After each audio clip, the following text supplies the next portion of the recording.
Welcome to our Tuesday night NFL opening line show here on odds.com, Odds HQ. We will break down each and every one of these games on the big NFL card. I'm joined by my guy, Rob Bebeneck, off to an 8-2 start to the NFL season. Rob, how you doing, my man? I'm doing good, Jimmy. I'm doing good. I would have been a little bit better if the Niners didn't give up that garbage time touchdown, and I'd be sitting at 9-1. But what can you do? Yeah, the Fournette breaking through when the Bucs were just trying to run out the clock was extremely disappointing. I'm 7-5 on sides and totals, 0-2 on player props. I just got to stop. With the player props. But even with the Dolphins loss, I feel like I could easily be 10-2 on sides and total spreads and totals. But I'm excited. You're off to a spectacular start. Together, you and I on just sides and totals. Even with the tough losses, we are sitting really nicely. 15-7 plus 7.19 units. So that's mostly you. You. I'm right shotgun there. Well, if I'm being transparent, I did get a backdoor cover in that Bengals-Browns game. So, Yes. I picked up one garbage time touchdown that helped and one that ruined me. So, yeah. The NFL will give and take. Shout out to all the cappers in the chat. We got Buzznut721, Gregory Wilson, AM plus money. We got Nilo in the house. Dan Kelly ready to get to work. Prince of the City, man. Prince of the City. It just keeps setting up perfectly for you to fade your Eagles, and you just keep getting so richly rewarded. I can't wait to talk about that game with you. And great work. There's Guillermo Zertucci, West Coast, top set. I like it. Dan Kelly says that's just greedy bitching about being 8-2, not 9-1. It's on Cap the Garbage Time TD. Fair enough. Dan Kelly keeps us honest. CK says, Drew, I can't do this anymore. Drew Brees' arm. I can't wait to talk about the Saints spot this week. There is Clint Richardson in the house. Dennis Garcia says there will always be the Oakland Raiders to me. And Mr. The Autumn Wind is a pirate. They want me to call it Las Vegas, change the name. Okay, all right, that's fair. There's Birdie, what spectacular call on the Chargers. I'm so excited to cap all year with you. There's Mela Payless way in the house. We got Jay Peach. Said, like I said, bet every over in the Raiders game all year. I love it. Maceo ready to get to work. We got Dutch Boy Fresh in the house. Christian Larson, Alex Van Hooser, Mr. Know-It-All, LT, what a great group. Jojo Rich, Jose Martinez, and Mr. Know-It-All. And there's Walla Walla Dose, Mike Turner. Mr. Know-It-All giving us his early looks. Ravens money line. Ravens, Chiefs under 53.5. Browns -7. Carolina plus 6.5. I'm going to copy and paste our guys' looks there. Copy and paste. All right, let's get Mr. Know-It-All's looks here. Pop that. Oh, it didn't go in here, so I'll have to. Oh, there it is, Mr. Know-It-All. The copy and paste so we can go over everybody's looks at the end of the show. We got a lot of work to do. We got a lot of games to go over, but I'm very excited after the first couple weeks of the season. I feel like there's some nice spots for us. I haven't pulled the trigger on anything. Okay. Oh, and Bills didn't cover -5, and I missed out $345. My friend, $11.50. It sucks. Jose Martinez. We will fix that right here.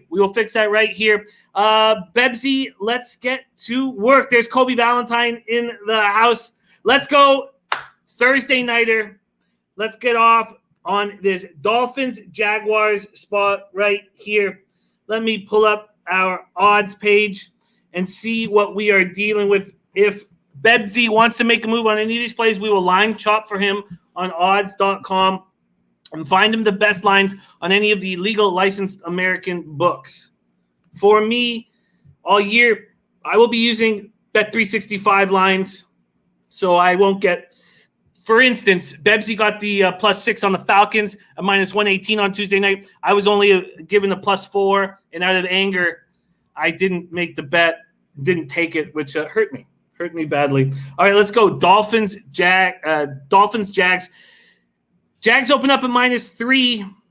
They're still there, -3 at +100. There are 2.5s on the board. This total shot up from 45 to 47.5 or 48. Let's start with these Dolphins 0-2. They lost cornerback Byron Jones to a groin injury. The injury report has Devontae Parker, Byron Jones, and Xavier Howard. So 2 cornerbacks, a safety in Clayton Fedelum, and linebackers Landon Roberts and defensive end Shaq Lawson. This is a beat-up Dolphins D. Fitzpatrick looked pretty good. Actually looked good. He looked good against the Bills. 31 for 47, 328 yards, 2 TDs. Myles Gaskin again was their leading rusher, 7 times for 46 yards. But their defense was completely shredded due to all these injuries, and that's why this total is going up, up, up, and away. Jaguars lost 33-30 to the Titans last second field goal. They have DJ Clark, receiver DJ Clark, tight end Tyler Davis, center Brandon Luter, cornerback Brandon Watson, and kicker Josh Lambo, all questionable. Minshew goes for 339 yards, 3 TDs, and they outgained Tennessee 480 to 354. So let's start with this Thursday nighter, Bebsy. Do you agree with this market move up to the 48? And what do you think about the Jags only 3-point favorites in this spot? What do you think? Well, I think the reason it's so close is because, look, my play from the start of the year on the Jags is don't bet against a team that has nothing to lose, and that's exactly what the Jags are. But now the Jags are coming up against another team that doesn't have anything to lose. Both of these teams are playing with house money right now. Gardner Minshew all he's doing is playing to win this starting job, and look, they're not going to finish last. They aren't. The Jets are so bad. So I think they're already out of the with a win. With one win, I think they might already be out of the Trevor Lawrence sweepstakes. But I don't like this game simply because these are 2 teams that have nothing to lose. There are so many players on either side that I've never even heard of. I don't like this game at all. If you force me to make a pick, I'd probably take the Jags just because they're playing way better than anybody thought. But I don't like this game at all.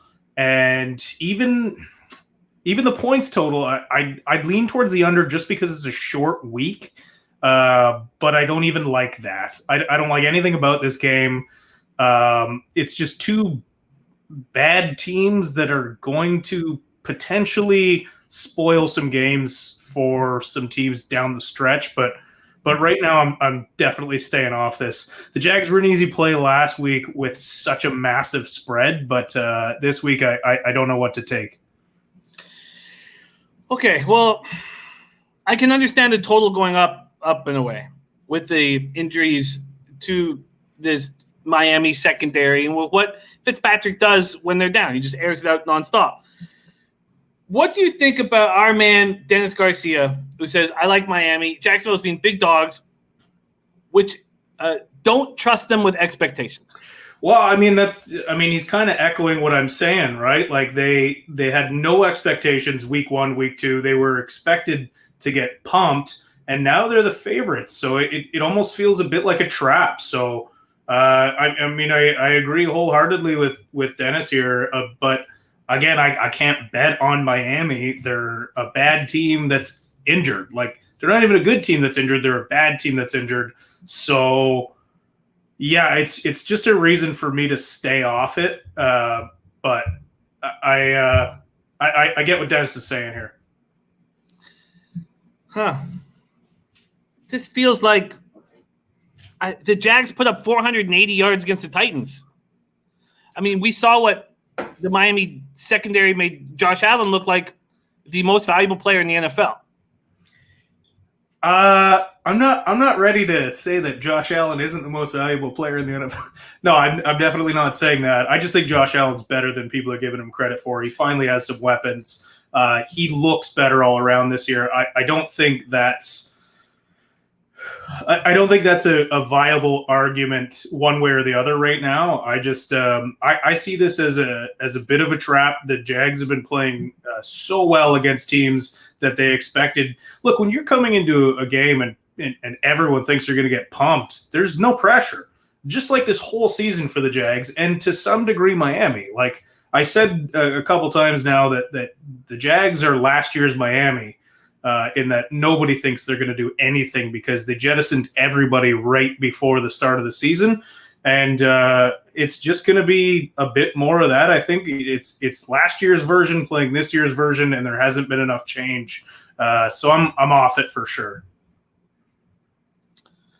Well, I know that, the NFL is where all these books make all their money. But I sit here with this. Look at this Dolphins secondary. And you have 2 cornerbacks and a safety hurt. And then you have Shaq Lawson on the front 7 hurt. You have Landon Roberts hurt. I mean, am I just Kobe Valentine says Thursday Night Football home teams 10-3-1 against the spread in the last 14. I mean, am I just being a simpleton? Am I just being a complete square by saying the Jaguars win this game by a field goal or more? I mean, you could be, but you could be wrong, and I could be dead wrong about. I could be overthinking this, to be completely honest with you. I could. Maybe the Jags are better than everyone thinks. Maybe it doesn't have anything to do with the fact that they've been so heavily bet against so far. So you might be right, and I might be overcomplicating things, but I don't like it. I don't like this spot. 2.5. If you force me to take it, I would take that 2.5 just because that makes it a little bit easier. Makes it a potential field goal overtime win, but what I was saying about Josh Allen is that he's not that good, and the Dolphins secondary made him look spectacular. No, I know that's what you're saying, and I'm not necessarily disagreeing with. I don't think he's an MVP caliber, but I think Josh Allen is maybe better than people are giving him credit for. For sure. Okay, I feel that He finally has more weapons around him. Like, I do think Diggs makes a big difference in that offense for him. And he's growing. He's looking better certainly than Sam Darnold, which again, I'm not going to blame Sam entirely for this, but I just don't think Josh Allen's that bad. I think he has a lot of talent. He's just had to work on his accuracy, and maybe it could be better. All right. I know we maybe are humming a hawing on this game for a little bit too long. Dennis Garcia says, who has more weapons, Buffalo or Jacksonville? Easily Buffalo. What about this here? Where was it? Where is it? I'll find it here in a second. But what do you make of the Dolphins losing by just 3 points to a Bills team that we think is very good? I think Miami just plays teams pretty tough. And I think that has a lot to do with their coach. I think they believe in their coach. I don't think they get down. Look, we all thought they were a 1-15, 0-16 team last year, and they bought into Brian Flores. So I believe that he is going to keep teams. I think he's going to keep them close in a lot of games that maybe they don't deserve to be in, so to speak. Well, I guess I'm the square here, but I'm going to take the Jags at home. Jimmy, this could be an easy pick, and I could very well be overthinking it, but I get why you were taking it. Honestly, until I started talking about it, I was thinking about taking it, but I think I'm off this one, and would not think you crazy to be on it. Look, if the Dolphins were healthier than they are, Colin Baudin is saying Minshew on the over player prop. I'm going to take a look at what that is right now. So here we go. We have our first spot, Thursday nighter, and Bebsy wants nothing to do with the Jags. The market's moving towards the Dolphins on a Thursday night. We have Kobe Valentine in the chat who it's home team or no team on Thursday night football. And here money is coming in on the Dolphins, and it just makes very little sense to me. Let's quickly see what the I don't have my player props out yet. Okay. Well, here's the thing. Home team or no team on Thursday night, but it's not like this is a far travel for the Jags. And also, home team just doesn't mean the same thing this year. So I typically would agree with that, but now I care a little bit less about the home team, especially when you're not traveling. They're driving up the road. Jags team totals at 24.5. Dolphins is at 22.5. The first half, which Jay Peach is all over, the first half total is sitting at 23. But it is Thursday night. Crazy shit happens. Okay, I'm call it square, call it simpleton play, call it whatever you want. But I'm on the Jags -3 at +100. And that's what's available at Bet365, and that's what I will be betting after the game. Okay, let's move on to Sunday football action. We're going to start with Bears, Falcons. Bears, Falcons. Let's see what we are dealing with right now. Atlanta opening up at -3 at Bet365. They're now -4. There are some 3.5s on the board. This total sitting at 47.5. Let's start with the Falcons. Caleb McGarry, minor sprained MCL. He's going to miss a week for sure. They have Kendall Sheffield, their cornerback, Ricardo Allen, safety, defensive end Charles Harris, and defensive tackle Marlon Davidson, all questionable. And Dan Quinn goes for 2, up 26-7 in the second quarter against Dallas. And I just don't understand why. Is he more comfortable if it's 3 scores, 21 points when you're winning 26-7? It's just one of the dumbest things I can imagine. Only eclipsed by the stupidity of their special teams in their 40-39 loss, not jumping on the ball, just like dunces, and allowing the Cowboys to win 40-39. Atlanta was up 29-10 at the half. They were up 15 in the fourth quarter. In the past 9 years, 3 teams have lost after being up 15 in the fourth quarter. The Falcons have done it twice. Matty Ice, 273 yards, 4 touchdown passes. Calvin Ridley looks great, 109 yards, 2 touchdown passes. And then we get to the Bears. It was a strange game. We saw a couple teams, and we have one. Well, I don't know if it was the Falcons letting their foot off the gas or just being a bad football team, but Trubisky and the Bears up 17-0, win 17-13. The Giants. Trubisky goes 18 for 28 for 190 yards, 2 interceptions, was sacked 4 times. But Montgomery ran for 82 yards. Robert Quinn looked good with a strip sack. Khalil Mack got his first sack. They did hold New York 295 yards. And they only have their healthy team with just Josh Woods on the injury report as questionable. Take it away, Bebsy. Bears, Falcons. Well, I think it was you that asked me earlier on if Dan Quinn was on the hot seat this year. And I said it really depends on how he starts the season. And, man, what a bad start. Because this is a coaching loss. Starting with the 2-point conversion, but starting with it looking like their players didn't know the rules on that onside kick.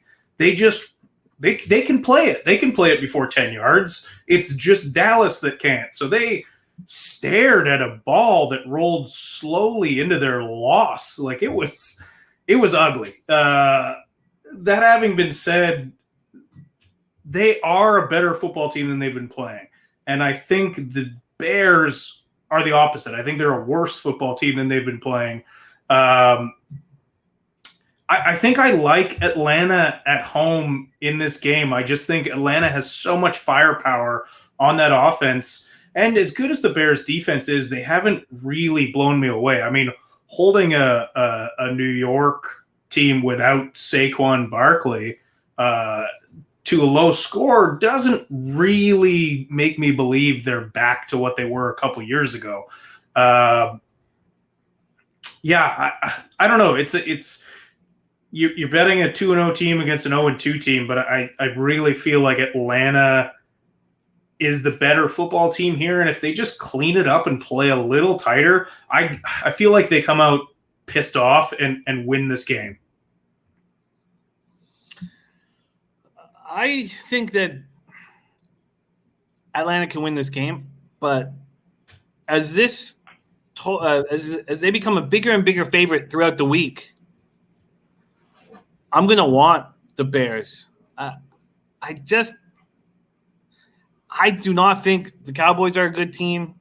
And Dennis Garcia has a very interesting point when he says if Atlanta doesn't get all those turnovers, how many points do they score? Yeah. But, I mean, they're facing the Bears this week and Mitchell Trubisky. Maybe they could do that all over again. Well, I, at this point, want the Bears. I don't know exactly what to make of. I don't trust Trubisky, and I don't know what to make of them letting the Giants back into the game. Yeah, well, I mean, it's really hard to trust Trubisky. He's not a good football player. I mean, maybe he's a good football player. He's not a good quarterback. Yeah, I don't know. This is another tough spot because it's two teams that are very unpredictable right now. Is Atlanta just shitting the bed and they're a better team? I don't know, man. It's a tough spot. It's a tough spot. I mean, we like Atlanta in the Dome. I don't know. You're already talking me out of this game. Prince of the City says next game. Birdie doesn't think this line will go up. I knew that there'd be a lot of public money on the Falcons. Okay, I'm gonna leave it as a question mark. I have interest on the Bears. Birdie says for me it will be Bears money line or pass. And Lily Gunn joining us, half of the Vegas Gun Award for excellence in capping, says stay away game. CK says I would skip this game. Al Cervic says stay away game. Princess City says next. Seems like the crowd is spoken here. Yeah. Not a lot of fans. Well, and why would you be a fan? This is the worst 2-0 team in football. Sorry, Bears fans. It's true. And then maybe the best 0-2 team in football.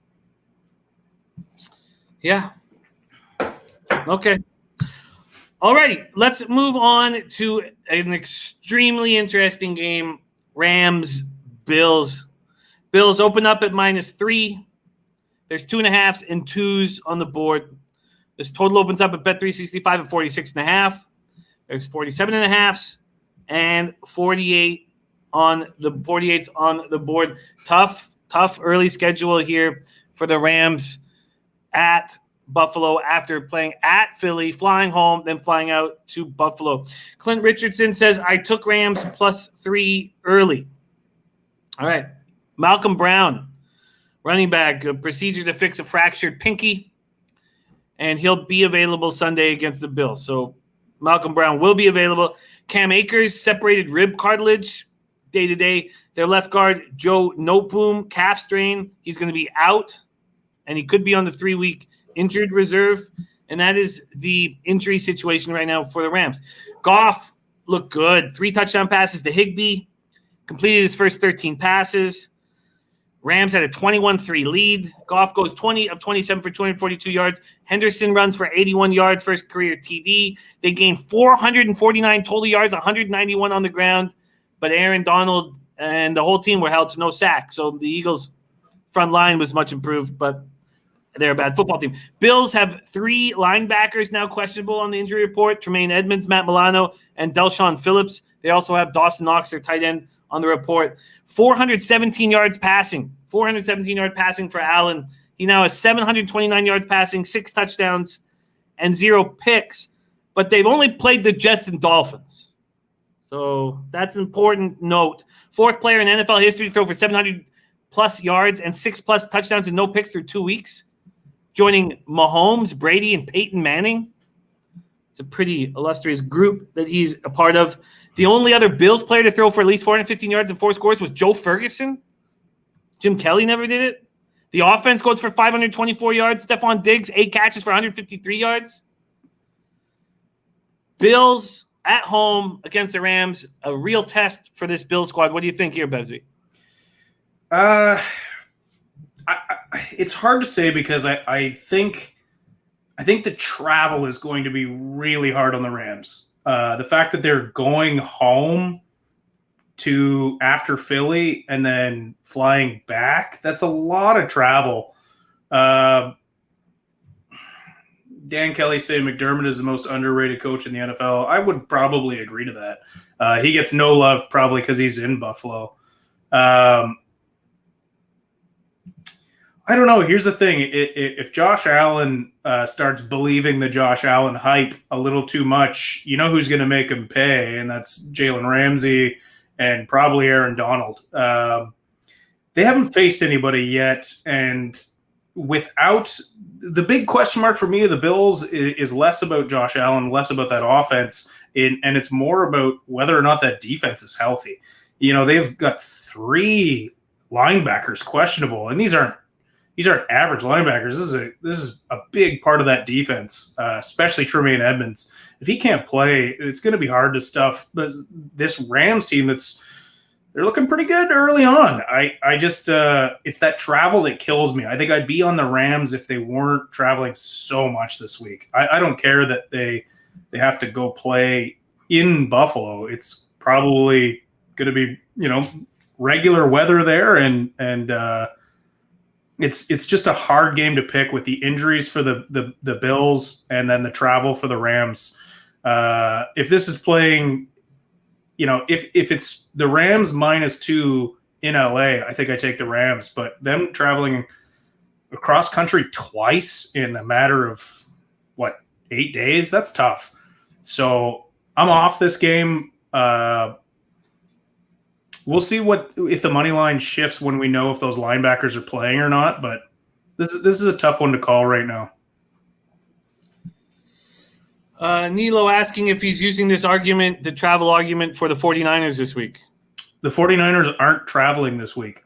They're playing at MetLife again, so they just stayed in New York all week. Actually, the 49ers have the advantage over the Giants, who had to travel. There you go.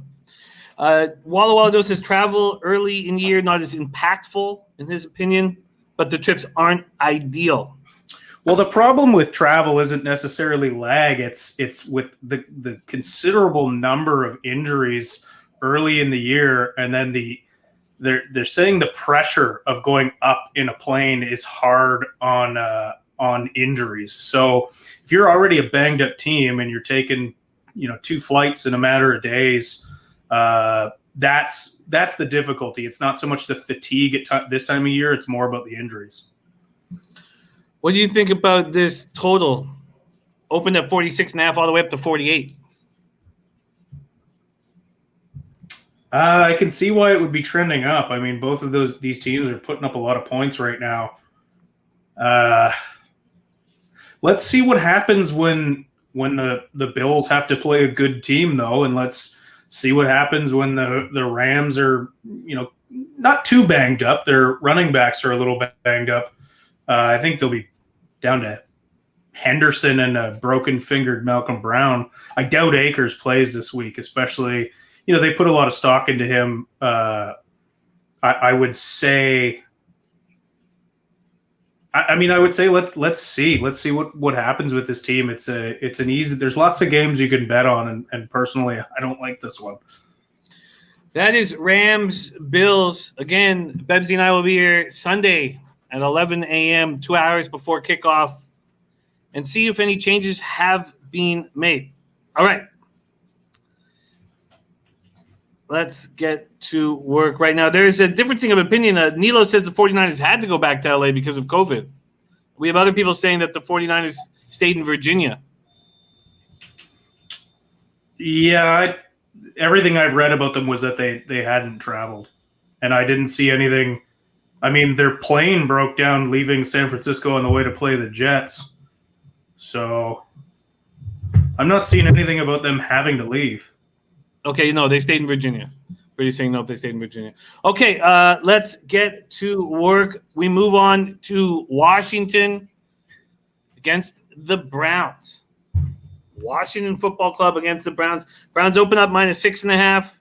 That number's long gone. There are 7s and 7.5s. This total opened up at 44.5, and now we see a 44.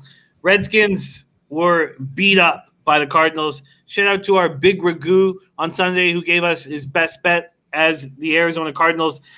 Redskins were down 20-0 at the half, lose 30-15. Arizona outgained Washington 244-96 in the first half. Washington didn't score a touchdown until 12:20 left in the fourth quarter. Haskins, 19 of 33 for 223 yards. Antonio Gibson ran 13 times for 55 yards. J.D. McIsaac, 8 times for 53 yards.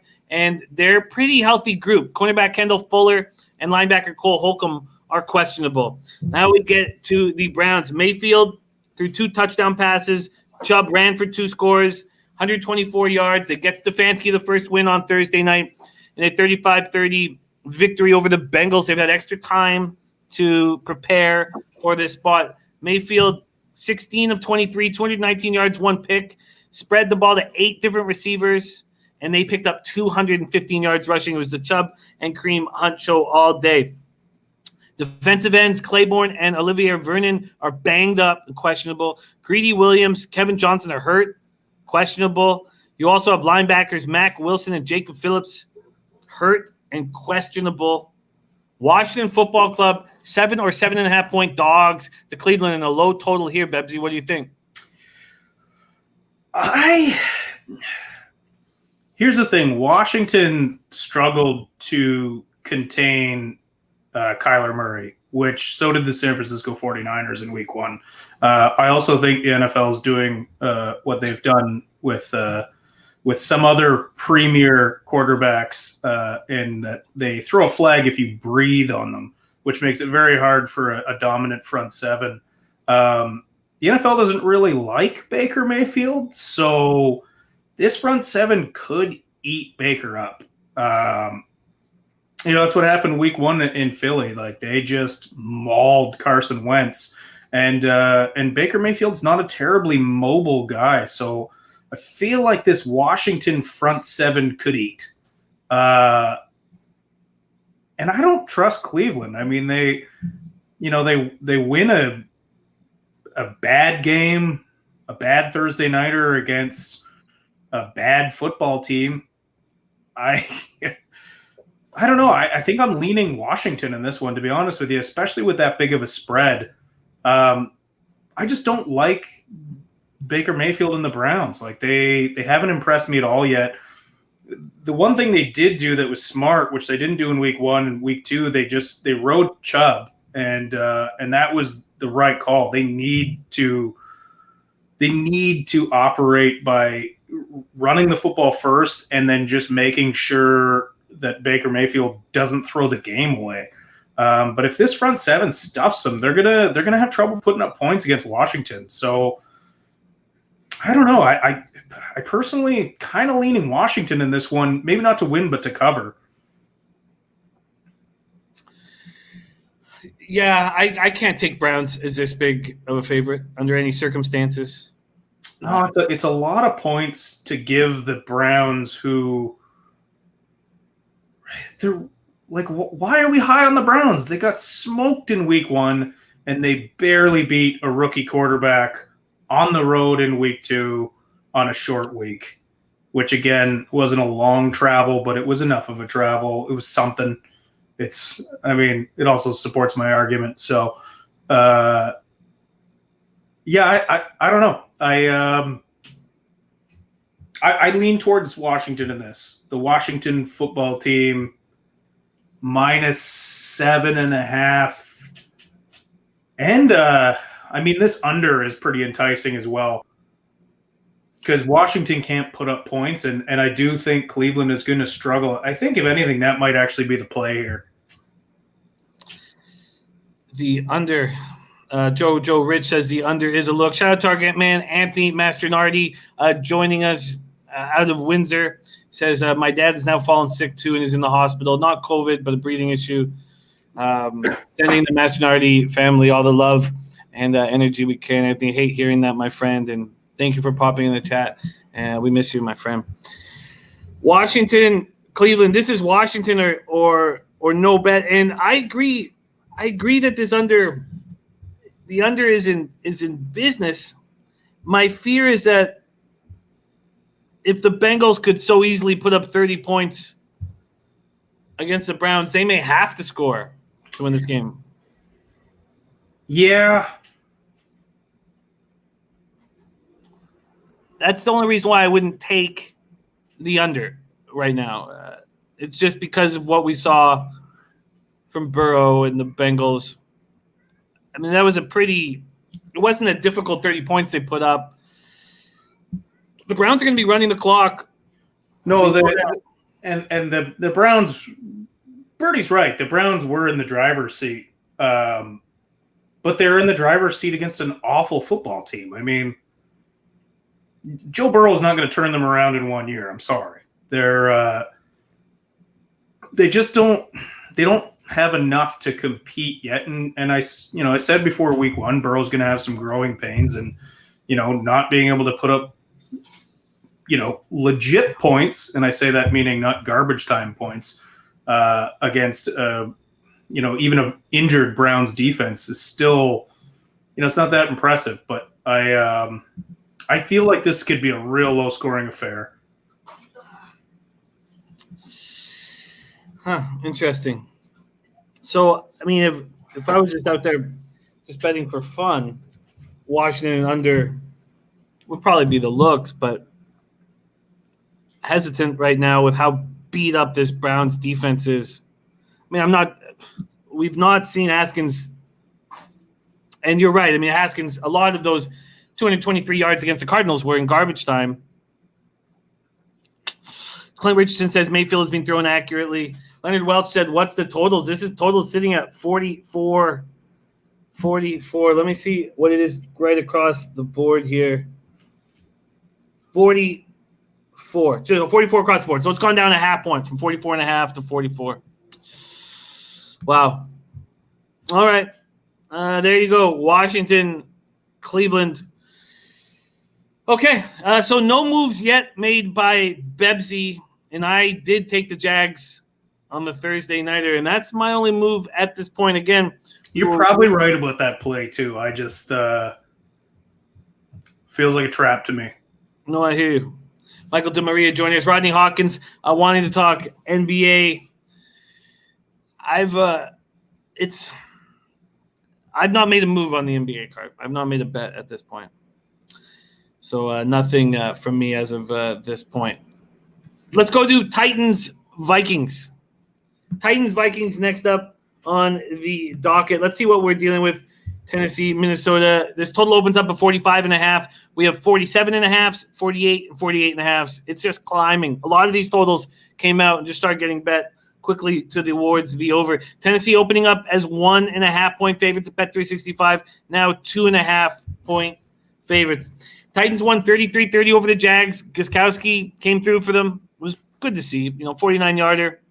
Titans' first 2-0 starts in 2008. Tannehill goes for 239 yards and 4 TDs. 9th straight game for Tannehill with at least 2 TDs. He also, this was surprising, leads the NFL since week 7 of last season with 10 straight games with at least 2 TDs and no picks. The Titans sacked Minshew twice, picked him off twice, but they allowed 480 yards of offense. Derrick Henry, 84 yards on 25 carries. On offense, A.J. Brown, Darrington Evans, so wide receiver A.J. Brown, running back Darrington Evans, and guard Jameel Douglas are all questionable. And from the defensive side of things, Vic Beasley, Derek Robertson, and cornerback Jonathan Joseph, questionable. All right, let's move on to this Vikings team that's looked awful thus far. Anthony Barr, 4-time Pro Bowler, hurt his shoulder, didn't return to the game. Running back Mike Boone, questionable with a concussion. And cornerback Cameron Dantzler, questionable. Minnesota 0-2 for the first time since 2013. They've lost 5 of their past 6 games, dating back to last year's. And that's dating back to last year. That's including the playoff loss last year. Vikings finished with 175 total yards and ran 20 fewer plays than the Colts. Cousins had a 0 passer rating late into the third quarter. Finished 11 of 26 for 113 yards and 3 picks, 15.9 rating. I mean, he looked terrible. Thielen, 3 catches for 31 yards. Cook, 14 carries for 63 yards. This Vikings team looked awful. And this Titans team is tricky to figure out. Bebsy, Tennessee, Minnesota. I would have liked to have grabbed that 1.5, but I still like Tennessee at 2.5. I know some people are already screaming trap, but I don't see that here. I see a Vikings team that just looks bad. Like, this team looks top 5 pick bad right now. They look awful. They do miss Stefanski. They miss Stephon Diggs. They miss Daniil Hunter. They miss Everson Griffin. Now they're without Barr. They have no corners. It's not so much that their offense is so easy to control right now. Their defense is just full of holes. This is a bad, banged up and bad football team right now. I feel like this is the first easy play of the week. I would have loved 1.5, but look, Tannehill is doing exactly what they want from him. They're going to just run the ball, and Tannehill has to not screw up. That touchdown pass to Jonnu Smith, nobody was even near Jonnu Smith for that. Like, they're just playing smart football. And look, the Jags kept it close, and also came back late in this game. But, I just think this is an easy play. I think this is a team. The Tennessee Titans are probably going to win this division because I still don't believe in old 14 kids over there in Colts land. But I just think this is an easy play taking Tennessee here. Just not necessarily because I love Tennessee, but because I think Minnesota is staring at a top 5 pick right now. Well, there still is a 1.5 available at Bet Rivers, and it'll cost you minus 121 if you want it. Yeah, I want that. Well, we will give it to you. Bebsy is on the board. Let's see, minus 1.5, minus 121 at Bet Rivers. It's 2.5 everywhere else. 2.5 everywhere else. Dennis Garcia says I got duped into a little Minnesota last week as well. No more of that. Tennessee or pass, he says. Minnesota is terrible on both sides of the ball. If you stop the run and double Thielen, how does Minnesota move the ball? Secondary isn't very good. They've got if I'm Minnesota right now, I'm probably already looking at trading a Harrison Smith. You know, that guy's still going to help a good team and still has value. And look, you got to be looking at reloading right now. This is bad. They looked awful. Minus 1.5 and minus 121 for the Titans. Leonard Welch says, do you think this line gets 3.5? No, I think it'll get to -3 and be juiced. Jay Peach says 31-17 Titans, book it. Is this just too... Oh, and Johnny Casey's a -3 already. Is this just too easy? I don't think we can overthink this one. It's Tennessee. It should just roll this week. I think Cynthia Freeland talked people into the Vikings. Maybe. This Minnesota team is not the same team that went to the playoffs last year. They got nothing without Stefanski and Diggs on offense, and man, Daniil Hunter and Everson Griffin and Anthony Barr off a team right there that's devastating. And then you look at the fact that they have no corners. They don't have corners. They've got 2 safeties and Kendricks. That's it. The Titans don't have to be that good defensively. They don't have to do much to stop. I forget it was somebody mentioned that really once you shut down Thielen, they got Cooks, but Cooks hasn't been able to get going much this year. Yeah, I mean, their secondary already sucked, but they're worse now. At least veterans weren't completely lost. You know what they were? They were so bad. But this Vikings team looks terrible. Kobe Valentine put out some very interesting numbers on a Al tweet Cervic today. saying, why is this only -2.5? That's a great question. I think they just got this one wrong. Yeah, this to me, this is a very easy play. Listen to this stat. Tell me what you think of it. This is from Kobe Valentine, Stats and Facts. NFL teams that start 0-2 against the spread in weeks 1 and 2 are 22-7 against the spread since 2016 in week 3. Do you think that? What do you think of that stat? I mean, I think it's a stat. I think you can always find stats to support your argument. I think they're 0-2 against the spread because people were still betting based on last year's Vikings team, ignoring what's been lost. Yeah, this is.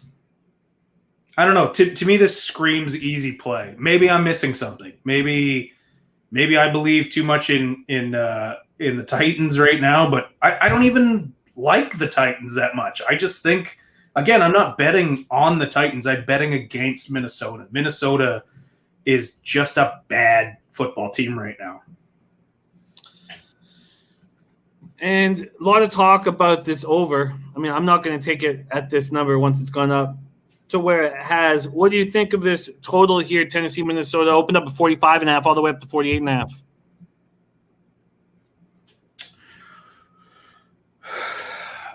I'm surprised it's being bet up, to be honest with you.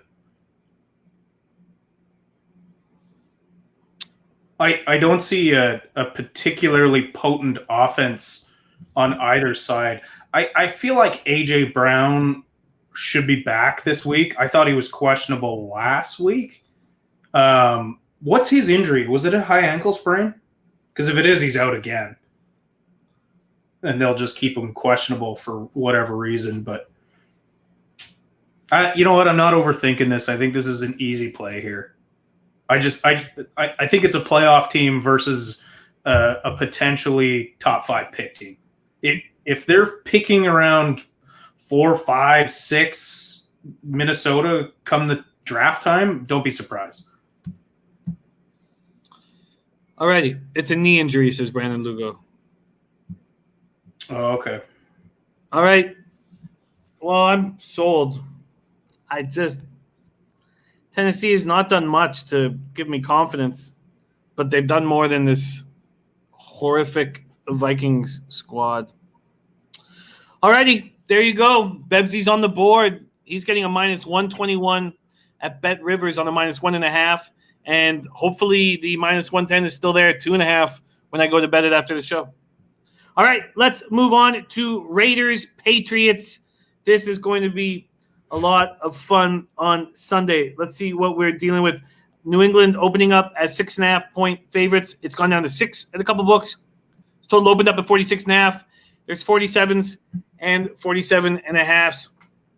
Richie Incognito left the game in the first half with an Achilles injury. It's not a real bad one, but he didn't return. He's questionable. Offensive tackles Trent Brown, Sam Young are questionable. Kwiatkowski, their linebacker, and Jonathan Abram are questionable. That's their injury outlook coming into this week. Carr threw 3 touchdown passes. Raiders beat the Saints 34-24 last night. Carr goes 28 for 38, 282 yards. Waller, 12 receptions for 103 yards.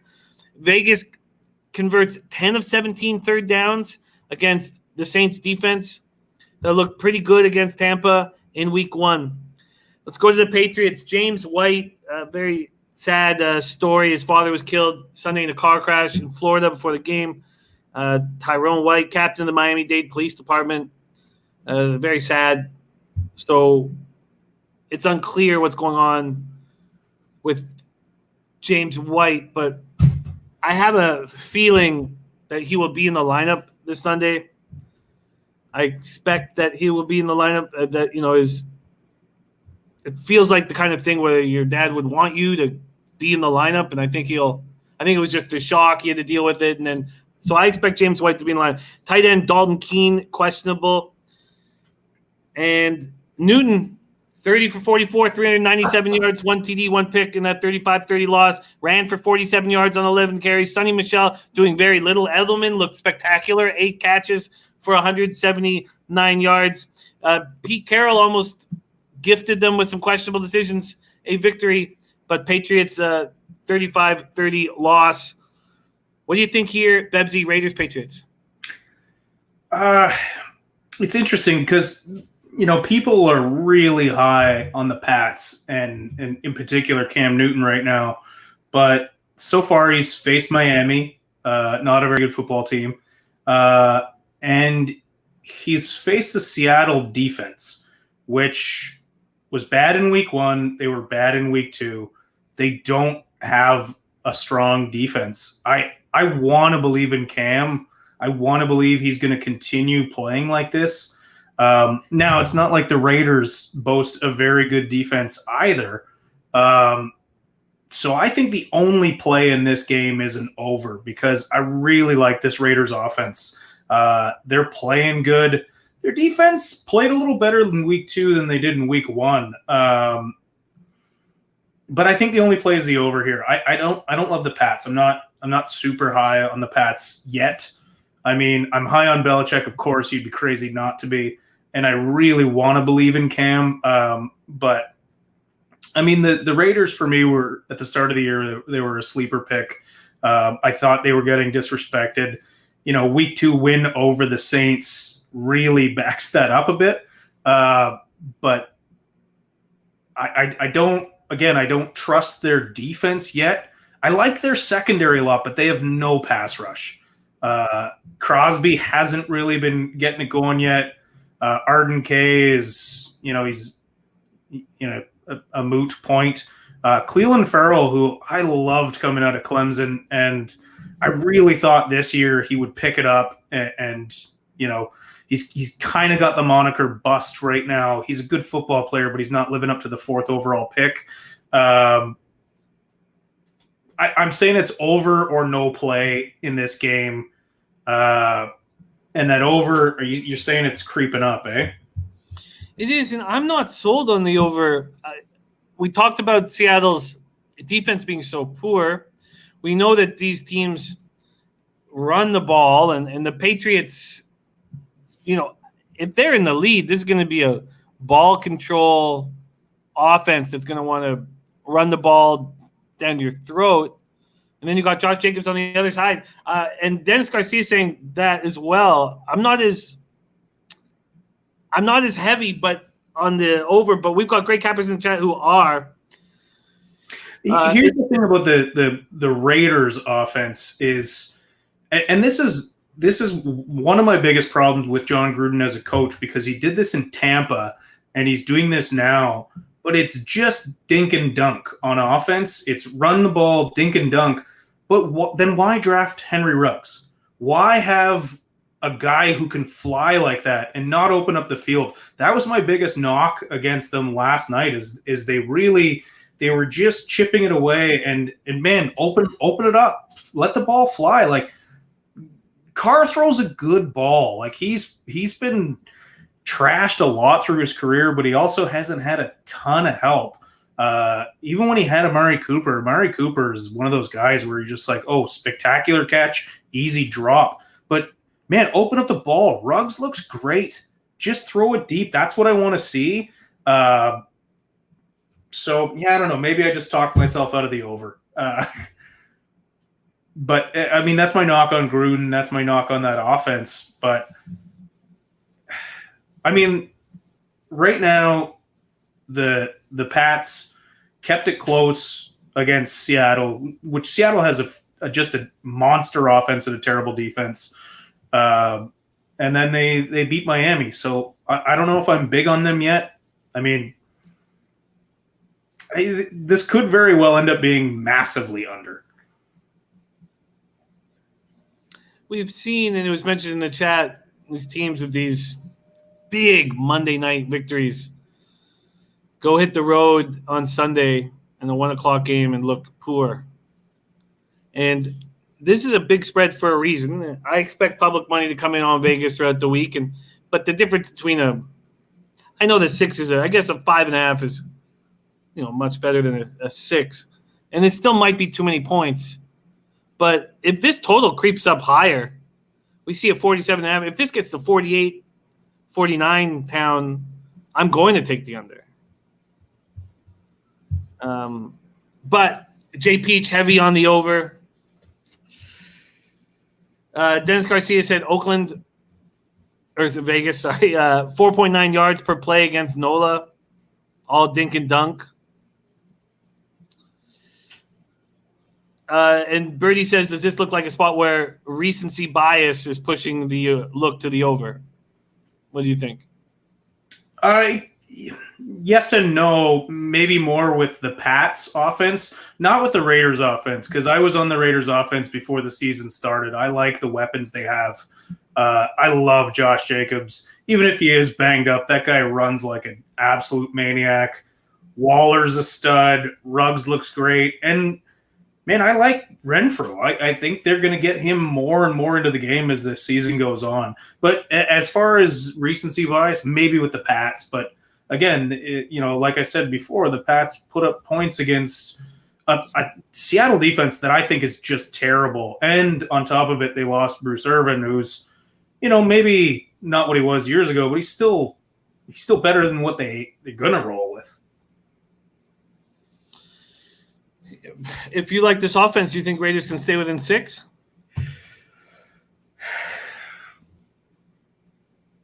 Wow, D Ford retired with a back problem. Jesus, that must have just came out. Yeah. Oh, man, it's just getting worse and worse for the Niners. Oh, man, the Niners should just pack it up. Now, Birdie, yeah, I think they could potentially cover. I'm just wondering if they're coming up against a Belichick defense. I wonder how easily they'll roll. A lot of question marks for me. I don't like the spread, and I feel like I'm talking myself out of that over. I feel like I'm getting talked in, so I still don't find it. Couldn't find anything on the internet. Not saying that Pete's not giving us the goods here, but I can't find anything on that. I'm starting to get talked into the under. So this is not a move I'd make right now. This is a spot where I'm going to wait and watch.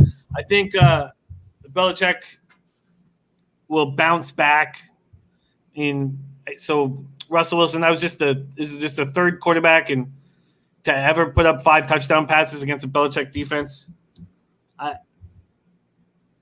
And the Raiders flying high right now.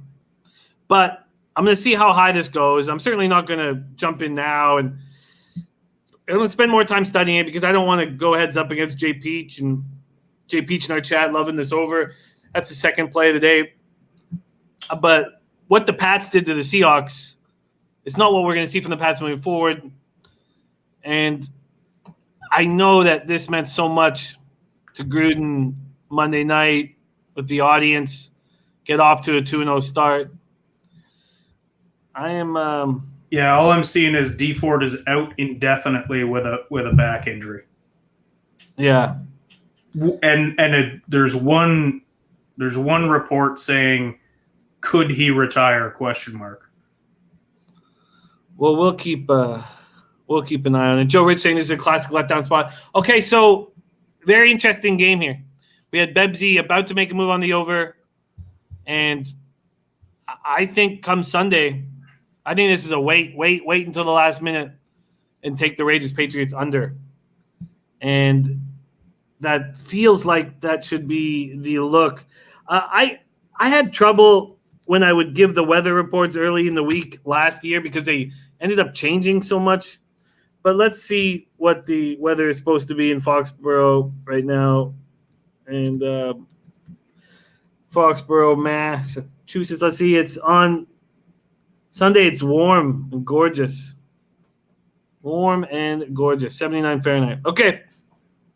Raiders, Patriots, no move as of yet. Let's move on to those San Francisco 49ers going up against the New York Giants. And, man, this team decimated with injuries. in that week 2 win, 31-13 at the Jets. Garoppolo, high ankle sprain. Word is that he might be able to go. I know that you study this team very closely, so I'll let us know what you've heard. Bosa, ACL done for the year. Solomon Thomas, knee injury. Mostert, knee injury. They're already missing George Kittle. And it's not like the Giants are sitting there smiling. No Saquon Barkley. Sterling Shepard with the toe injury. Their safety, Adrian Colbert, and linebacker Carter Coughlin, both questionable. The Giants came back from 17-0 down at the half to lose 17-13. Daniel Jones, 241 yards, and a pick against the tough Bears defense. Niners, Giants. Let's see what the market is offering us right now. The Giants. Sorry, where am I? Oh, there we go. Niners open up at 4.5. They're now at 4 at some books. This total opened up at 42.5. Is now at 41. Bebsy, what do you think is going to happen this week with your Niners? Well, when you're missing 11 starters, I don't think you can bet on that team. They have a great coach and they're a very deep football team. But look, let's do a quick rundown of the injury. They're without their starting center. They're without their all-pro tight end.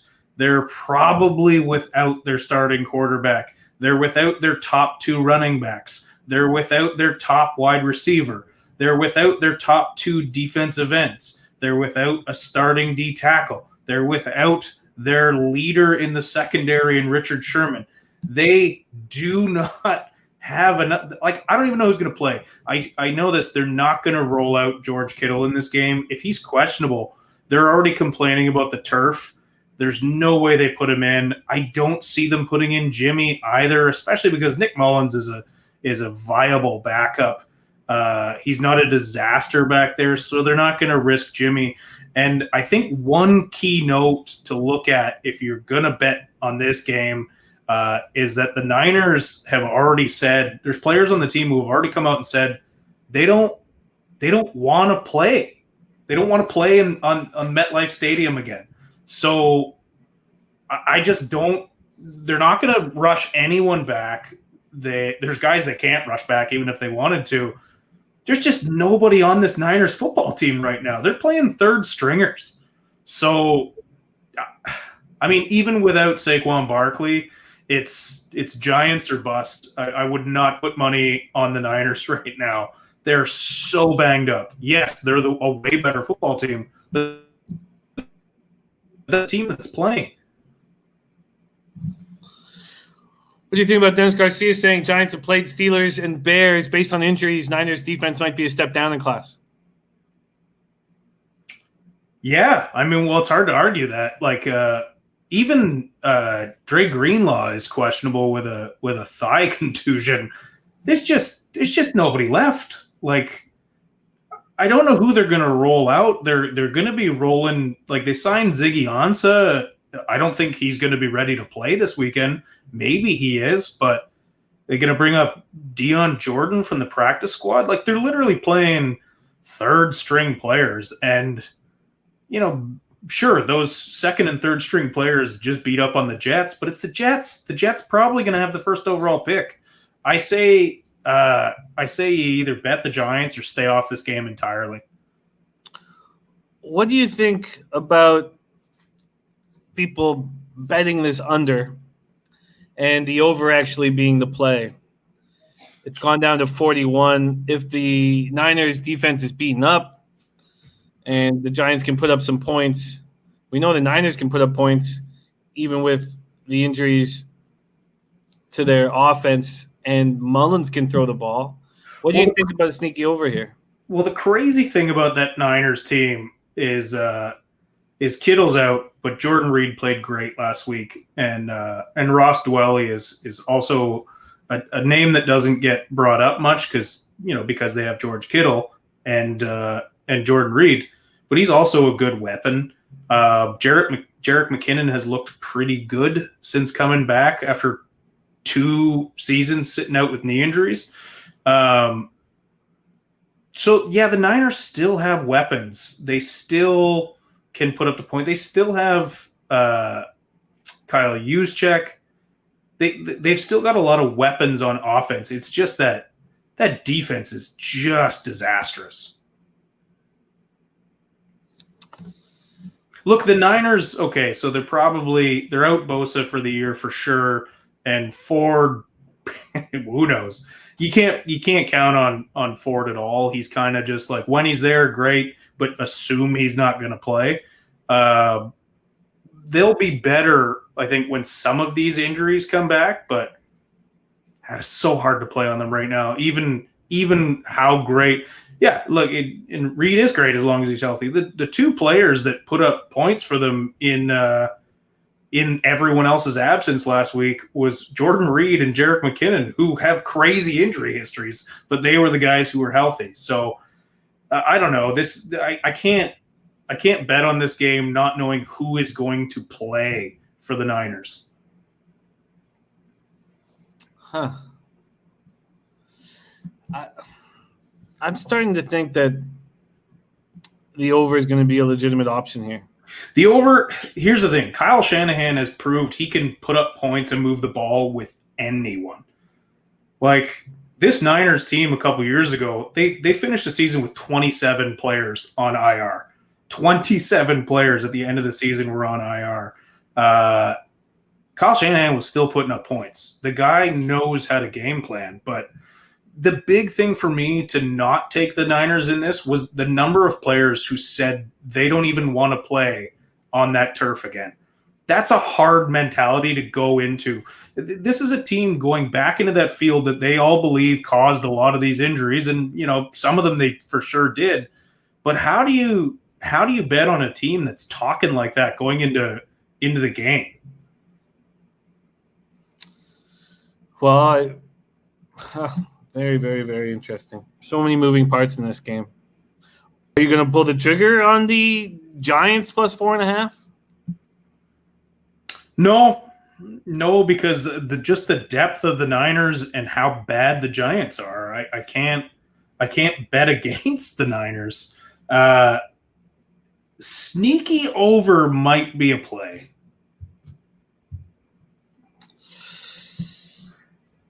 Jake Lee said I would bet on the Giants in the under. I think this under is going to get hit harder. I think that there'll be 40.5s.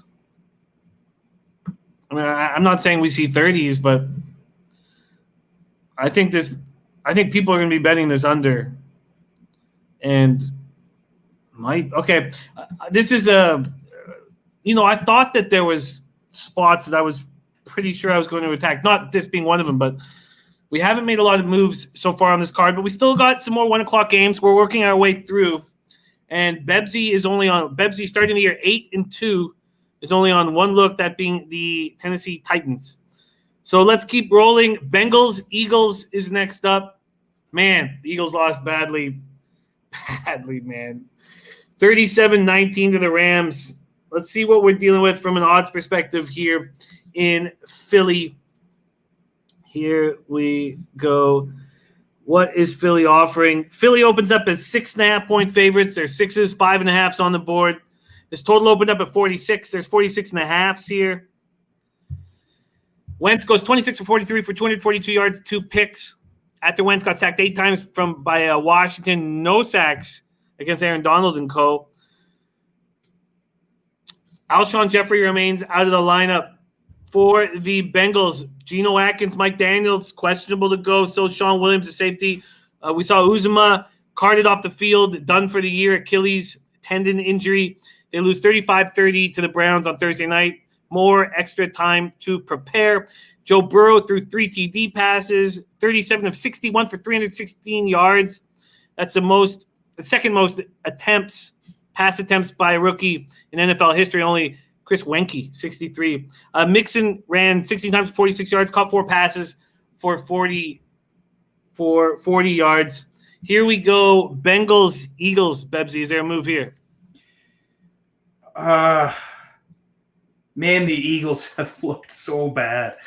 And I thought Wentz, I heard this stat yesterday, and it's that the most inaccurate passes from a clean pocket this year, Carson Wentz has 15. 15 missed targets from a clean pocket. Is Wentz in his own head? Is he?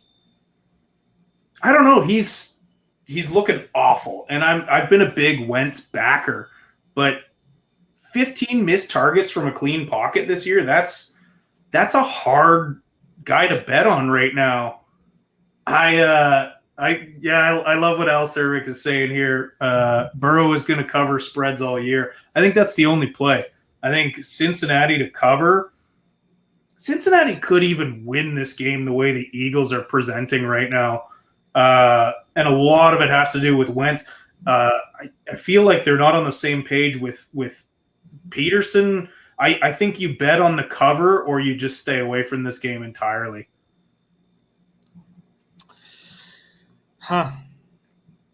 I know that our Prince of the City will want to bet against his Eagles here. And there he is. There he is.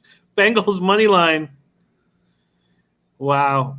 Kobe Valentine says Burrow is best football in garbage time. Going to take him a few more weeks to get right into NFL shape and mentality. Scott John says Cincinnati covers. Steel Curtin says I'm staying away from this one. Rob T says as an Eagles fan, I recommend passing on this game. Christian North says read Burrow's quote. Guys lost 2 in a row in his lifetime. Clint Richardson says I think you can cash with Cincy plus the points this week. And Burrow looked good. I don't know what to do with the Eagles other than not bet on them. Yeah, for me, until the Eagles show that they can put it together, you can't bet on them. I wonder if the Eagles are – I wonder if they're worse than we all think they are. You know, they're not that far removed from the Super Bowl.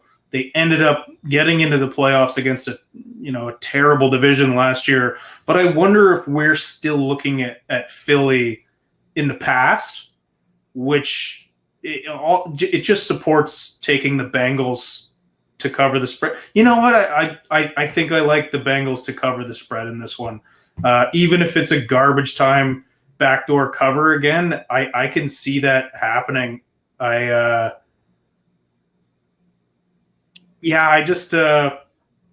can't bet on the Eagles right now. They've just looked awful, and Cincy's looked terrible too. Let's face it, that was a backdoor cover last week, but it could happen again. Birdie says I'm on an island here again. It looks like now you're not. The great Angel Romero in the chat is doubling up on the Eagles' first half full game. Birdie says, I'm on an island here again. It looks like Eagles have played 2 decent defenses. It's a much easier ask this week. Bengals have 0 pass rush. I'm no Eagle lover, but I like them this week. Al Cervic saying this Bengals D is so soft. Brandon Lugo says over. Bengals D is bad. No, let Burrow throw it all over the place. Nice weather this weekend. What do you think about this total here in this spot? Philly, Cincy sitting at 46 or 46.5. It's just been a half-point move since the Bet365 opener to the over.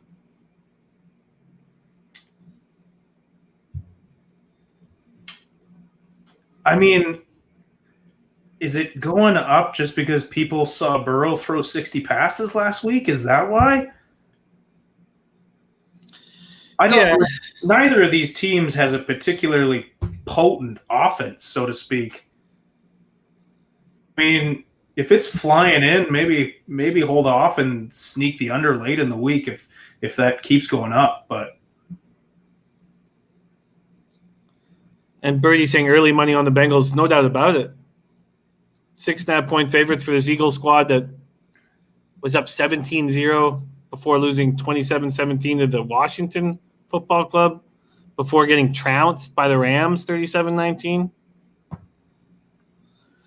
What's the injury report looking like for the Eagles right now? It's pretty nice. It's pretty nice. They have Sumalo, their guard, is on injured reserve. It's not a bad report at all. And did they have both their tackles back? Because week 1 they were playing the rugby player there.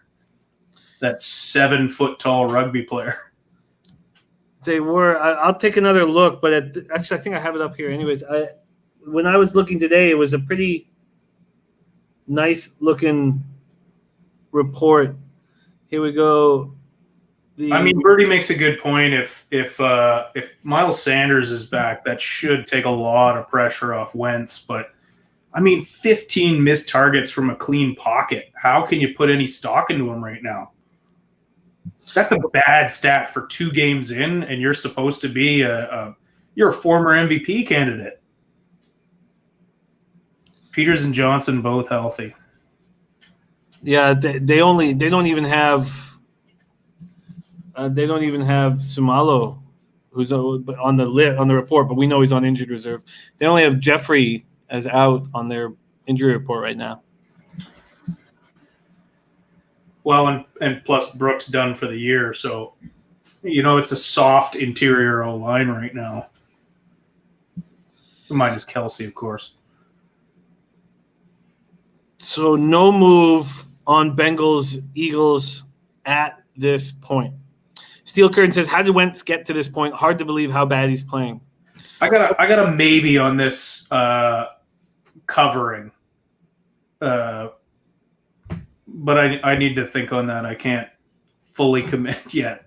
Maybe by the end of this show, I'll have a commitment on it. And Justin Grammer says, you guys agree a lot of these games could be easy passes. Yeah, that's what's happening so far. Yeah, I look, it seems like every single year, week 3 is the year that, or the week that all the weirdest shit happens. I remember there was some guy who was the only guy to hit that pools bet, and he made $750,000 on his 9-year-old daughter's pick because she just picked the jersey she liked the most, and there was like 11 upsets, and that was a week 3. I always hate week 3 because week 1 people come in tentative. Week 2 people are still kind of like, okay, well, this happened, but we don't know yet. And then week 3, everyone thinks they know everything, and they all make wrong decisions. Well, okay, I tell you what I'm going to do here, and I'm going to wait. I'm not going to be able to do this yet, but the Eagles' first half is minus 3.5 at plus 100. I have a feeling that will get to 3, and I will bet it. I will take the Eagles' first half. I don't want to have the door open for a Bengals backdoor cover. And I'm not, and I know Prince of the City's just shaking his head, laughing out loud and shaking his head right now. But it just feels like there's so much on the line for the Eagles here to turn their season around. And with Geno Atkins, Mike Daniels out, we'll see if they are out. But I'm going to keep an eye on that first half. And I expect the Eagles to come out with everything on the line for the season. Yeah, you know what? I like that call, Jimmy. I think that's a smart play. I like that a lot, actually. I think that's a savvy move because you're right. This game means way more to the Eagles than it does to the Bengals. The Bengals, again, like they don't.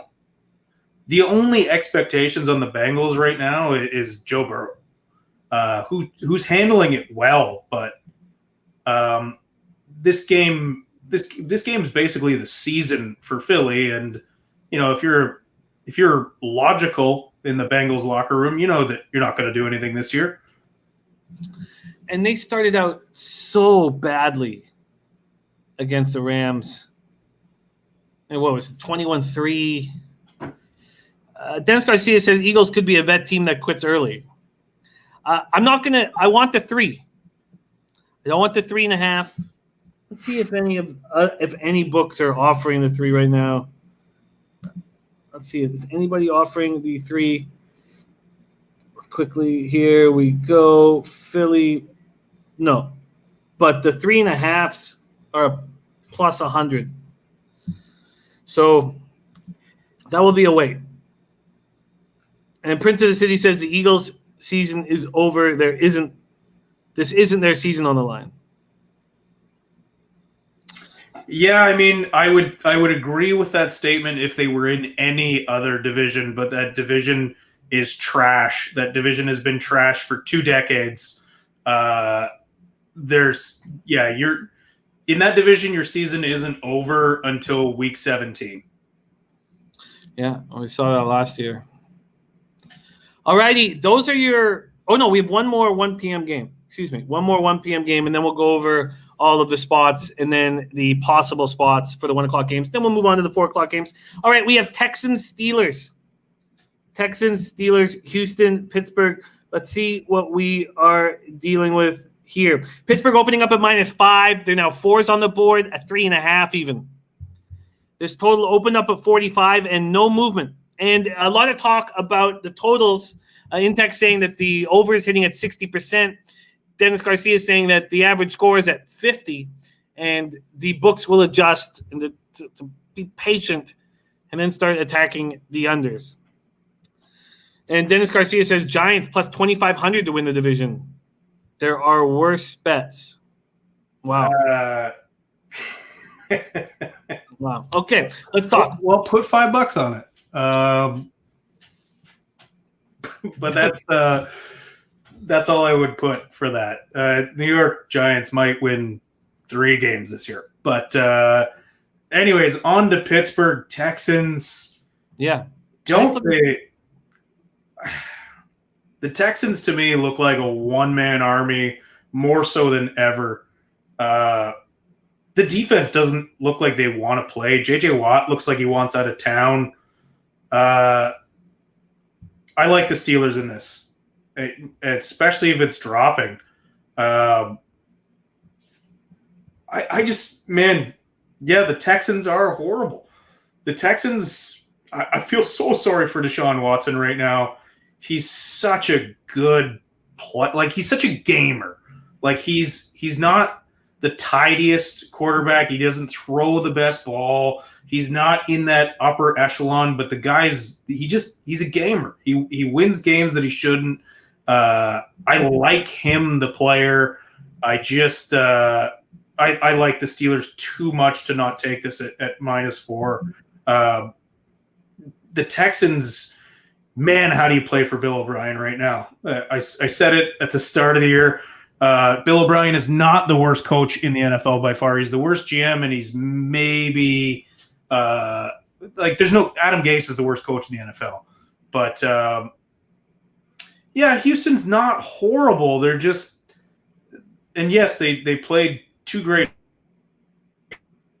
I don't think they're maybe playing the 3rd best team in football. Like it's a really tough start for Houston. And they don't look inspired.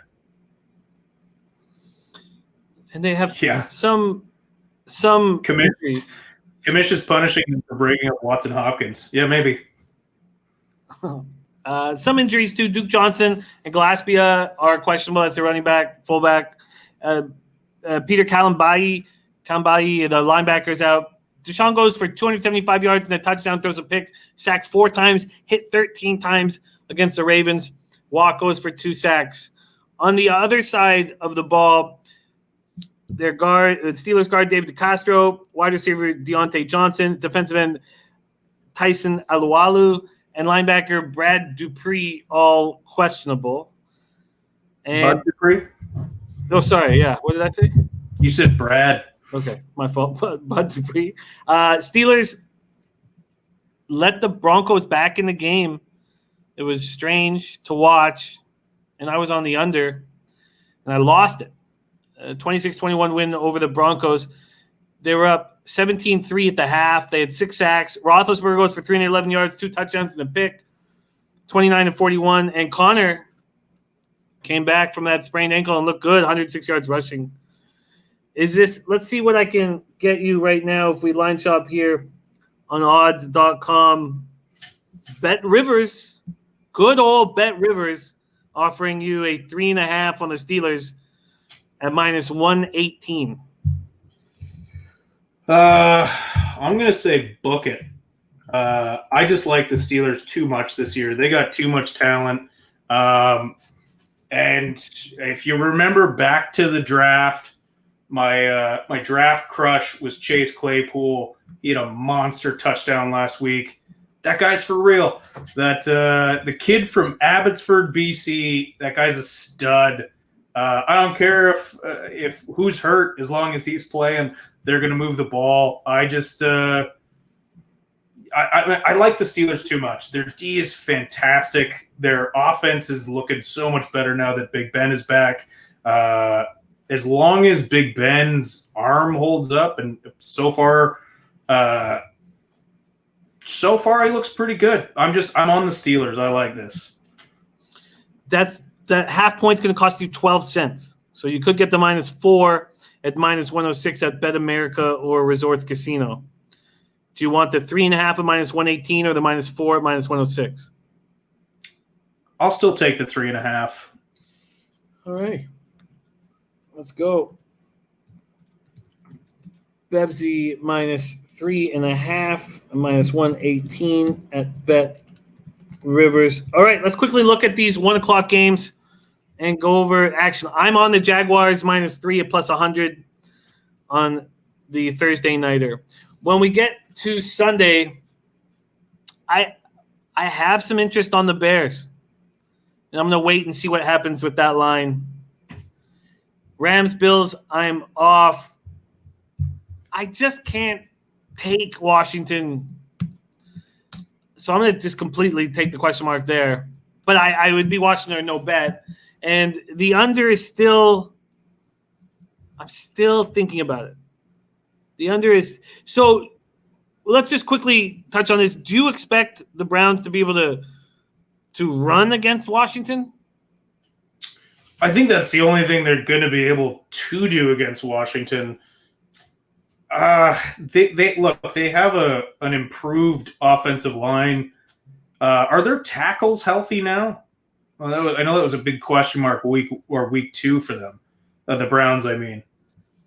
I like Nick Chubb, and I think he can move the ball, but man, that front seven, like it's space eaters in the middle and speed on the end, and they have such a good D line. It's going to be hard for the Browns to move the ball. I just think it's Washington or leave it alone.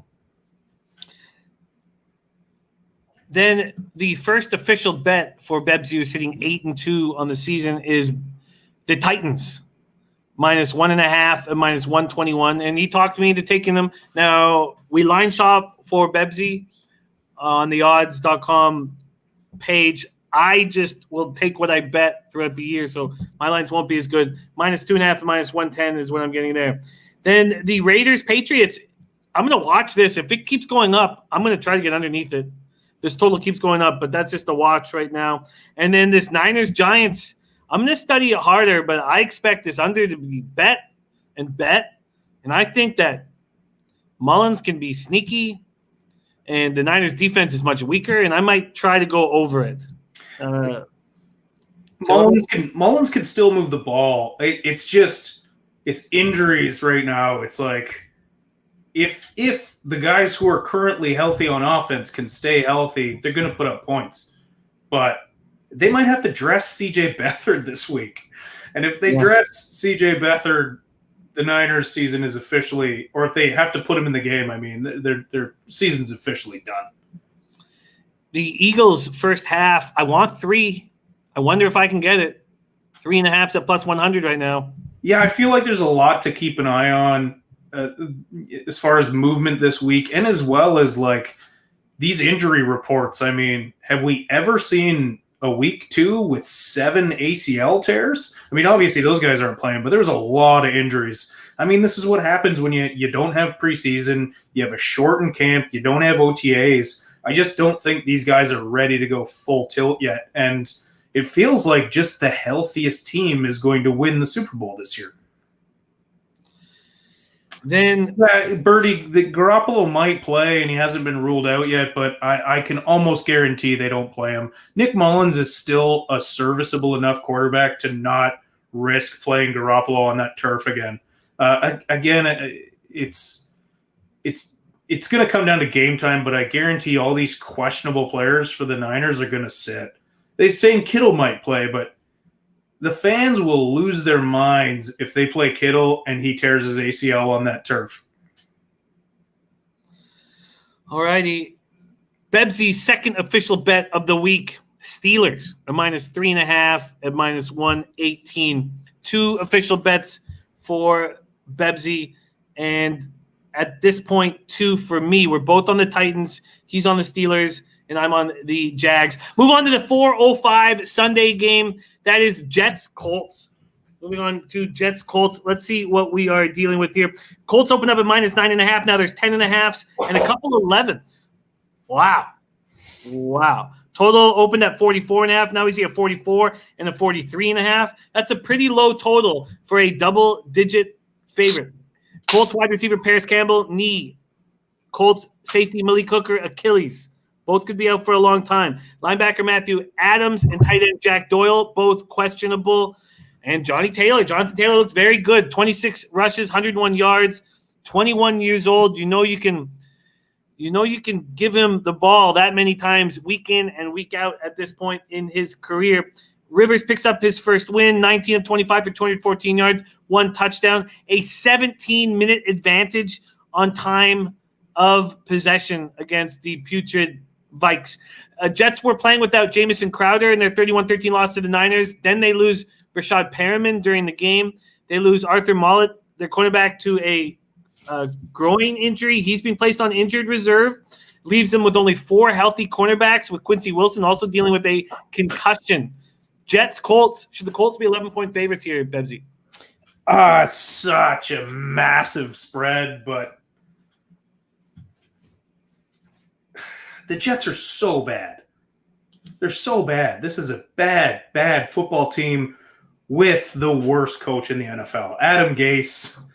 The best thing about the masks this year in the NFL is you can't quite see the dumb look on his face all the time. He's lost. It's like he doesn't know what game they're playing. But that's such a huge spread. It's such a big, big spread for a team that's going to have to ride their running game. I said after week 1, I said before week 1, I said I don't trust Rivers. And then before week 2, I was like, they got to ride Taylor, which they did. So if they're just going to keep riding a running game and make sure that Rivers doesn't screw up, then that's too big of a spread to bet on them. I hate this game. I hate this game so much because they should, if you look on paper, the Colts should destroy the Jets. But I don't know if they will. I just don't trust. I just don't trust Phillip Rivers. Yes, Rivers could easily screw this up. Yeah, I'm with Birdie on this one big time. I'm staying off this game. I can't see myself betting much on the Colts this year, especially after week 1. But they're just and they're out Malik Hooker too, which is that puts a dent in a very good defense. I can't get excited about this game at all. It's too big of a spread. But the Jets are so bad. I can believe that they could lose by 20 points, and I wouldn't be surprised. But it's a hard pass for me on this game. Yeah, I don't want the Colts as this big of a favorite at all. So pretty simple spot. Al Sarek says, I will never, ever bet Rivers again, ever. So, no, you can't. You can't bet Phillip Rivers. He can't throw a ball anymore. He's not the oldest QB in the league, but he looks the oldest by a lot. And Birdie says, sad part is Rivers could easily be the best defender on the Jets. He's absolutely right. I mean, that's the way the Jets put points on the board. Ugh, so bad. Alrighty, Colts, Jets, a pass here. Do you agree with this total going down to 43.5? Yes, and I think it probably continues to go down. If anything, that's the play. I don't see I don't see the Jets putting up points against this defense. You see what DeForest Buckner did to another grown man this weekend? He literally threw a guard like he was a child. This defense is still solid. They're going to just be all over Sam Darnold.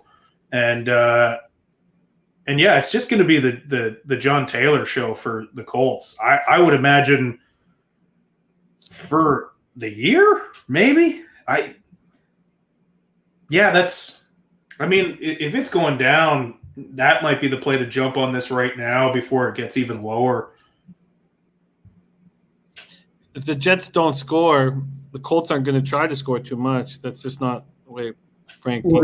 The Jets had 6 points against the Niners backups, and they only scored a touchdown when they were playing the third stringers. There was almost no recognizable players on the Niners defense by the end of that game when they finally scored a touchdown. But do you think something similar could happen against the Colts? Frank Reich opens up his bench and Jets get some late scores? Less so because the Colts won't have the explosive offense that the Niners, at least healthy, do. And Kyle Shanahan, I said before, knows how to put up points with whoever's out there. But I think, Dennis Garcia is right. They could throw the ball 0 times. Look, it's going to be the John Taylor show. Like, Taylor was an absolute bell cow in college, and he's not going to have a long career. There's too much tread on the tires in college for him to have a long career. We've seen that a bunch with guys who get that much work. The Colts will know, just run him into the ground. It's going to be the Taylor show for them for a while, and this screams under for me. I'm actually surprised. What did you say it opened up at? This total opened up at 44.5, and it's down to 44 or 43.5. Let me just go over to totals here and see what these license books are offering up. There is 44 is available. 44 is available. The best line is at Fox Bet and FanDuel, both at -110. Bet Rivers has already moved it to -120 on the 44. You know what? I think that's the play here. Well, let's lock it in for you. This makes a ton of sense to me as well. And the only issue, again, we've talked about it, will be Rivers throwing pick sixes.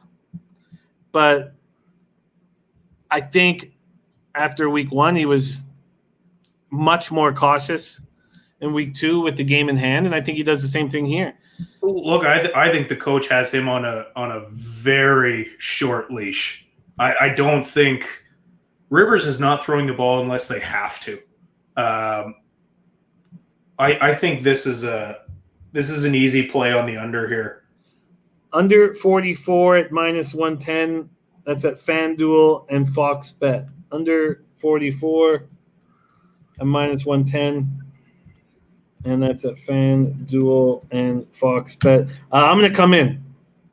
I'm going to come in on the under. That makes a ton of sense to me. Let's see what I'm getting right now on this under. I'm imagining 43.5 at -110.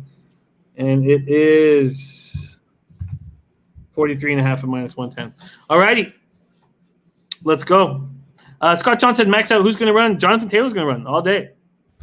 All day. It's going to be the Ricky show. I'm in. Okay, Panthers, Chargers. Let's go there next. The other 4:05 p.m. game. McCaffrey is a tough loss for the Panthers. But this is Teddy's time to really step up and show what he can do. And I expect him to do that. He went 33 of 42 for 367 yards, 2 picks. They had 4 turnovers in that game, 9 penalties. They allowed 5 sacks. DJ Moore, Robbie Anderson look very good. Let's see what we are dealing with here. Chargers open up as 6.5-point favorites. It's down to 6 at a book. There's even a 5.5 on the board. Panthers have allowed 6 TDs rushing in 2 games. And it was very interesting watching when McCaffrey went out. Mike Davis came in, but he was used as a receiver. He caught 8 catches for 74 yards. And then they started using Curtis Samuel in the running game. And he was running back at Ohio State. He got 4 carries for 26 yards. Then we get to the Chargers and Herbert. First off, we have to talk about Anthony Lynn, who I don't think is a good coach. And that 4th and 1 against the Chiefs in overtime to not go for it is lunacy. Absolutely. You deserve to lose. You deserve to lose that game. You look across the field, you see Mahomes, and you're going to give them the ball in overtime. Well, you deserve to lose. And then he says that when Tyrod comes back, it's his job. That's why people like Anthony Lynn. You like him unless you're a Chargers fan. Brian Bulaga, knee injury, first quarter, did not return. That's going to hurt them. Defensive end Justin Jones, shoulder injury. Safety Jalen Watkins, groin injured in the second half. And Herbert looked excellent. Very, very impressive. I always like backing these rookie starters when they don't know they're going in. Yeah, that's the key part is I don't think he plays that well if he thinks he's the starters. He didn't know he was the starter until the anthem. Yeah. Then you're coming in, he didn't have time to get in his own head. He was just playing. And I agree and disagree with your take on Anthony Lynn because I always start the year thinking Anthony Lynn can't coach. And then by the end of the year, they're rolling. It's been like 4 years in a row the Chargers have stumbled out of the gates. So he's a bad coach in the sense that he doesn't get them to start on time, but he makes adjustments and this team plays better down the stretch. For that, I like the Chargers. Now, the reason I don't like the Chargers is I can't agree with you on Teddy shining without Christian McCaffrey. It's not that I don't like Teddy Bridgewater. I do. I like Teddy Bridgewater a lot. It's just taking a weapon like Christian McCaffrey out of any offense is so difficult to overcome. He's arguably the best receiver on their team, and he's obviously the best runner on the team. It's just such a hard play to make right now. This is a game I want to see how the Panthers adjust to life without McCaffrey, and I want to see Herbert. Herbert's going to start. I don't think Tyrod's going to. I don't know how you can. Like, even if this is what Anthony Lynn is loved for, I think Tyrod gets the short end of the stick again. How do you not start Herbert after that performance? Well, you have to. And the Chargers went 5-11-1 last year. So yeah, they were also terribly injured last year. My dad's an Anthony Lynn fan, but he didn't even realize how bad it got. He thought they were a little better record-wise than 5-11-1 last year. If Herbert knows he's starting, or if Tyrod comes out, in every which way, I see this as a bad spot for the Chargers.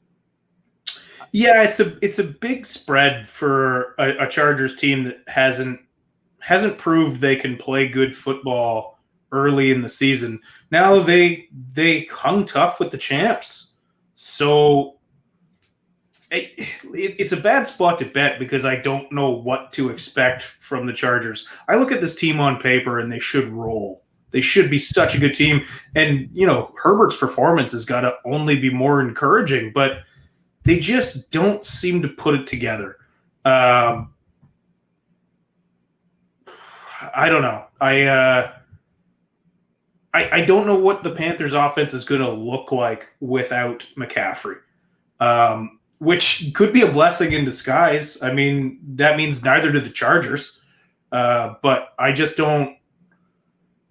can't see them moving the ball with Mike Davis at wide receiver. I think that Okay, this got up to 7.5 at one point today at some books, which is wild. Like, that's such a silly spread, especially because the Panthers have been able to move the ball. But yeah, their defense is so bad. The defense is so bad. The Panthers D is just they're without Luke Kuechly, they're lost. I'm not going to make a move at this point on Tuesday. I'm going to watch what this line does, but I'm telling you, I have a lot of interest in the Panthers. Is there a bet on who's going to start? I'll bet that Herbert starts. That's the only thing I'm comfortable taking in this game. But again, I'm completely with you. I don't know what Justin Herbert's going to look like if he has all week to think about being a starter. The best thing that happened to him was being whispered in his ear during the anthem that you're starting. Oh, absolutely. Absolutely.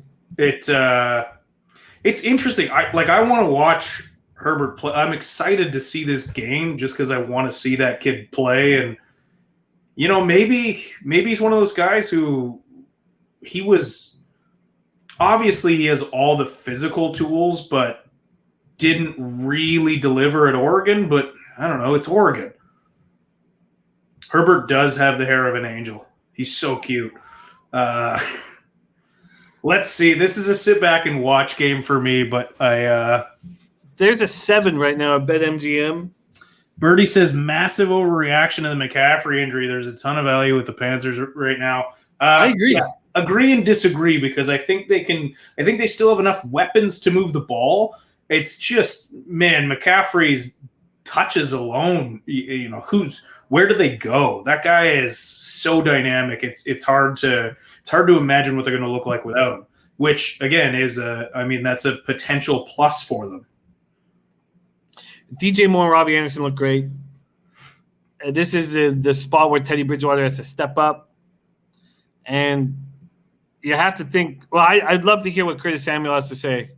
I'd love to get an interview of Curtis Samuel and see if he's like really excited to get a chance to carry the rock here. And then Mike Davis looked great coming out of the backfield as a receiver. If I could, you know what, maybe I'm getting a little carried away, but if this 7 was available for me right now, I would bet it. But I'd be better off waiting and hearing who's going to be at quarterback. So I've got a legitimate lean to the Panthers here. Feels like a letdown spot for the Chargers after taking the Super Bowl champs that far. Well, let's put it this way. Herbert is not going to look like that again this week. I will be stunned if he does. And we talked about how bad the Panthers' defense is. Yes. So even against a bad defense. Even against a bad defense, I don't think – I just – look, I love the fact that he got a whisper – before the game that he was going to play, and I just think a whole week to think about it now is probably it's going to play in his head a bit.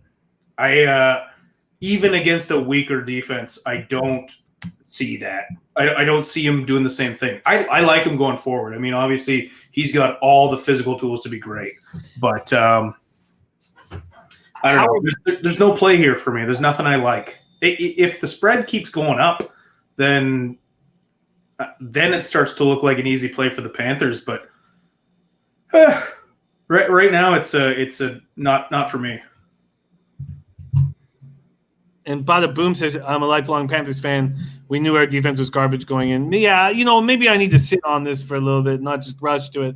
Howard Logan says, you think Eckler will go off? I do. I think I'm an Eckler fan. I think he goes off here. All right, let's move on to the 4:25 p.m. Eastern games. We have 3 of them. So let's, we've been hammering this for an hour, 49 minutes. Thank you guys for sticking with us. Okay, beating these games up. Buccaneers, Broncos is up next. And, there was some talk about how the survivor or suicide pool, or however you call it, is tough this week. I think Colts and Buccaneers are pretty easy here, but let's talk about it, and that's just in a survival pool, not in the a lot of people thought the Colts were easy week 1 though. No, I hear you. I hear you. I hear you. Buccaneers opened up at -6. This total sitting at 43.5. There are two books that have dropped it to 43. Maybe that's where it is going. Nutflush Allen joining us. Great to see you, Nutflush Allen. Bada boom, nuke worker. All right, let's talk about these Broncos. Drew Lock hurts his shoulder, and now this injured reserve for the Broncos is awful. Cortland Sutton, Draymond Jones, Von Miller, AJ Bouye, Justin Strinad, Austin Fort. Looks bad. Broncos hung around in that 26-21 loss. Driscoll goes 18 of 34 for 256 yards, 2 touchdowns and a pick, and he was getting hammered. I mean, he was getting hit hard.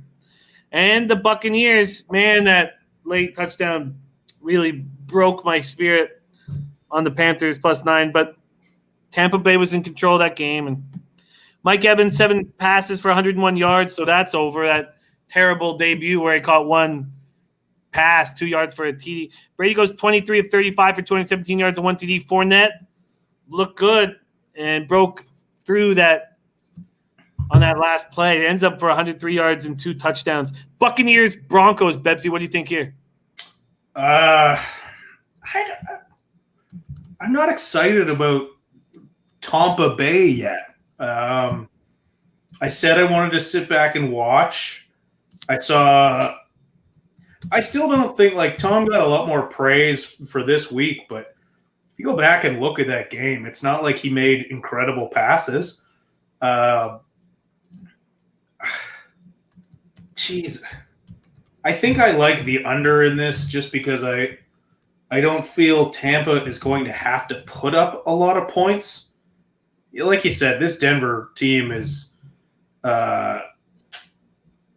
just destroyed. They're destroyed. They were, I think, overrated to start the season, and then they've already lost their best offensive player. They lost their best defensive player. They've lost their quarterback. There's not much left on that team. So I don't see them. I don't see them putting up the points, and I don't see the Bucs as a team that's just going to start stomping and rolling up the score. The best thing that can happen is Tom not having to throw the ball a lot. He can dink and dunk and let his receivers do the work after, smash the ball with Fournette. I don't like the spread here. If anything, I like this under. Let's take a look at it. Thank you for hanging out with us. Scott, John has to work in the AM. Same with Nuke Worker at Darlington Nuclear. Thank you so much for joining us. And we got our Ron Crawford in the chat. Made it through Hurricane Sally. Man, that was tough. I was so happy that you and your family are safe. Those pictures looked awful. And thank you for being back in action. So glad to hear that you guys are all good. Let's talk about this total right now. 43.5. I mean, Driscoll was airing the ball out like crazy. But everybody here, all these cappers here, liking the under as well. You're not worried that Driscoll just airs it out like crazy going up against Tom? Well, the only way I can see that happening is if in the second half they're getting blown out. I think if anything, they'll try and play a semi-conservative game with Driscoll back there. I mean, it's not just Driscoll. Like, Cortland Sutton's on IR now. He's out. Like, he's such a good receiver and a legit bona fide number one. Judy, I think, is injured too. Am I correct in that? I know he was on the injury report. Let me just pull it up right now on Judy. I thought here we go. No, I don't have Judy on the report right now. No? Okay, well, that's something because I thought he appeared on the injury report. I could be wrong. Buccaneers, Broncos. So what do you think about our birdie laughing out loud, saying, wait for this line to hit 8 and bet the Broncos? Brady does not play well in Denver. I know it will be hard to do, but if that line gets to 8, I will be on the Broncos.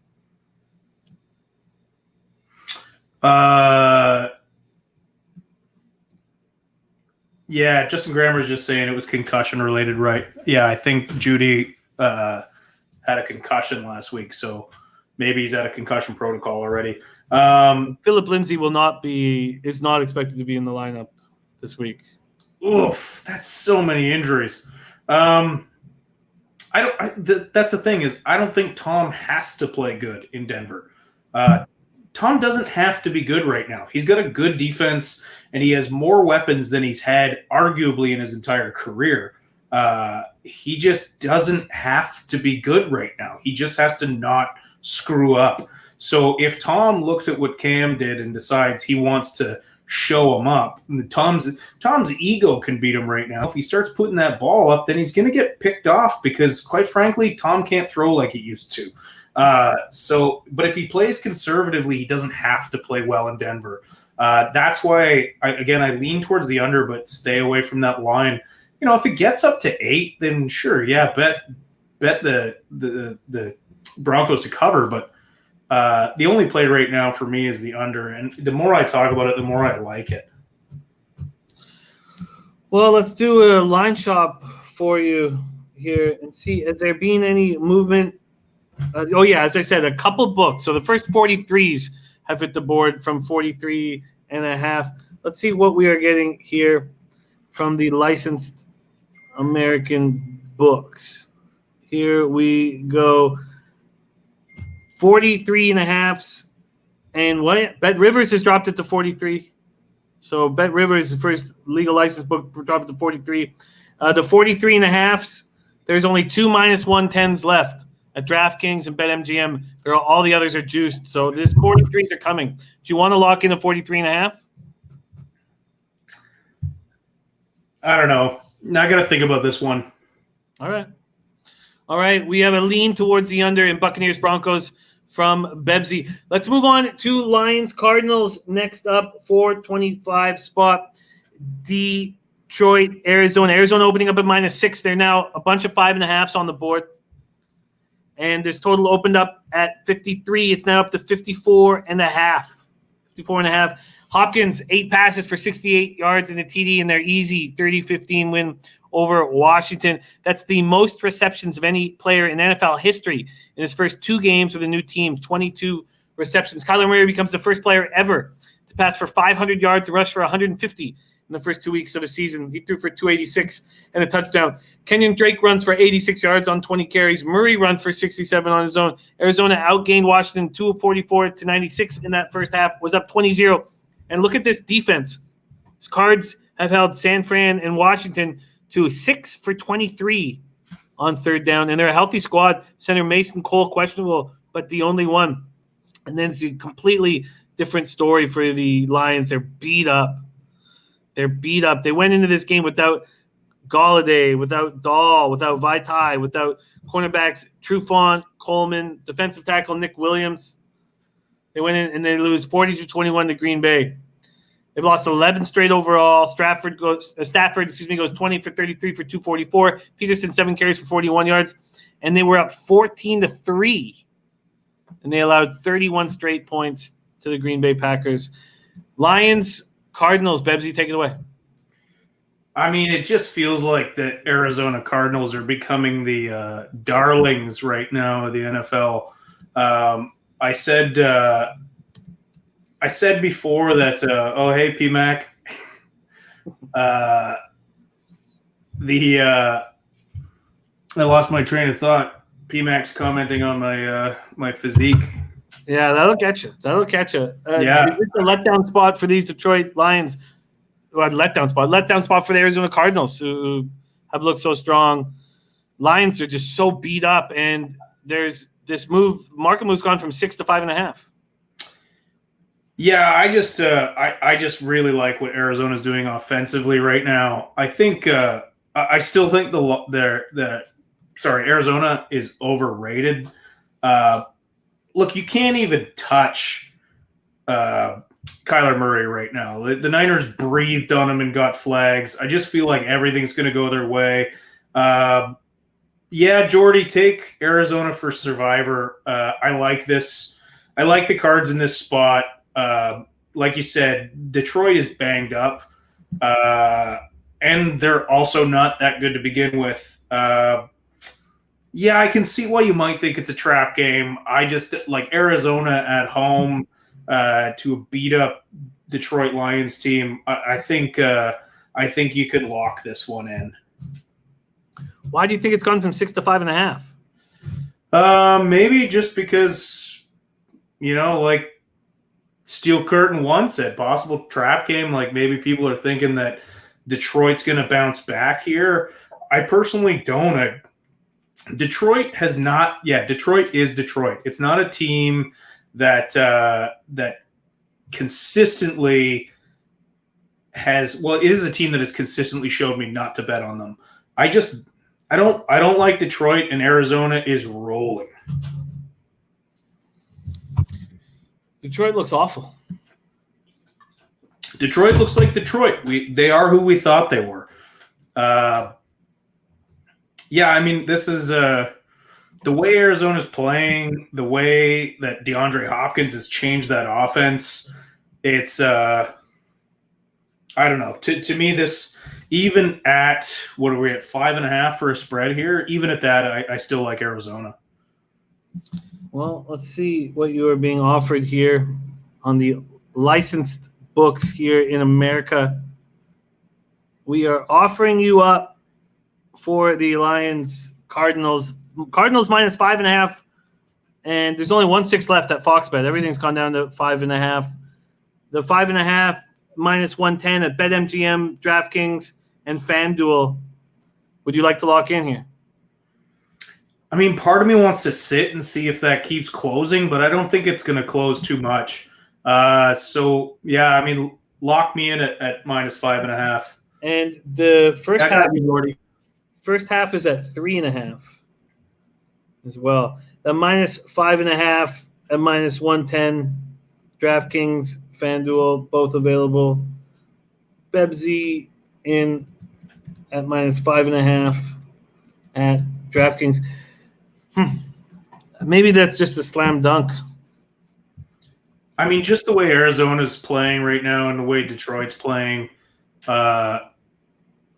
who's going to cover these receivers right now on Detroit? Like, who's going to cover Hopkins and Fitzy and Christian Kirk and Andy Isabella? Like, there's just a lot of weapons. And again, I think Roger Goodell put in the phone call to the refs, nobody touches Kyler Murray, because you breathe on that guy and it's a 15-yard flag. I don't know how the NFL decides what quarterbacks you can rock and which ones you can't touch, but you cannot touch Kyler Murray. Is this an easy spot? Too, like teams seem to be afraid to even hit him. Once he gets outside of the pocket, like people, they're just letting him run. And yeah, he's shifty and he's great. I'm not trying to take anything away from Kyler Murray. I just I hate Roger Goodell so much. What do you think of the Cardinals first half minus 3.5? Yeah, I think that's in play too. I mean, I think they're going to start out winning and they're going to keep winning. It's just it's one team trending up and one team trending down. Detroit has had injury woes already and QB off back surgery. Tough to be a Lions fan. Yeah, Nilo, I feel you, but I mean, this to me, I'd be upset if it keeps going down the spread, and I'm locking in now. But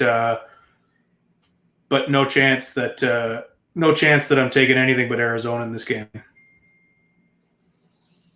Then it's not like in the double up. Birdie saying Lions have started well both games, so tread lightly. They have started out well. Cardinals might be drinking their own juice here, but they're just so beat up. They're so beat up. Interesting that it's gone to 5.5. Well, I'm not. It's 6 at Bet365. We've seen all these other books go to 5.5, so I'm going to wait and not take the 6 if there could be a 5.5 available.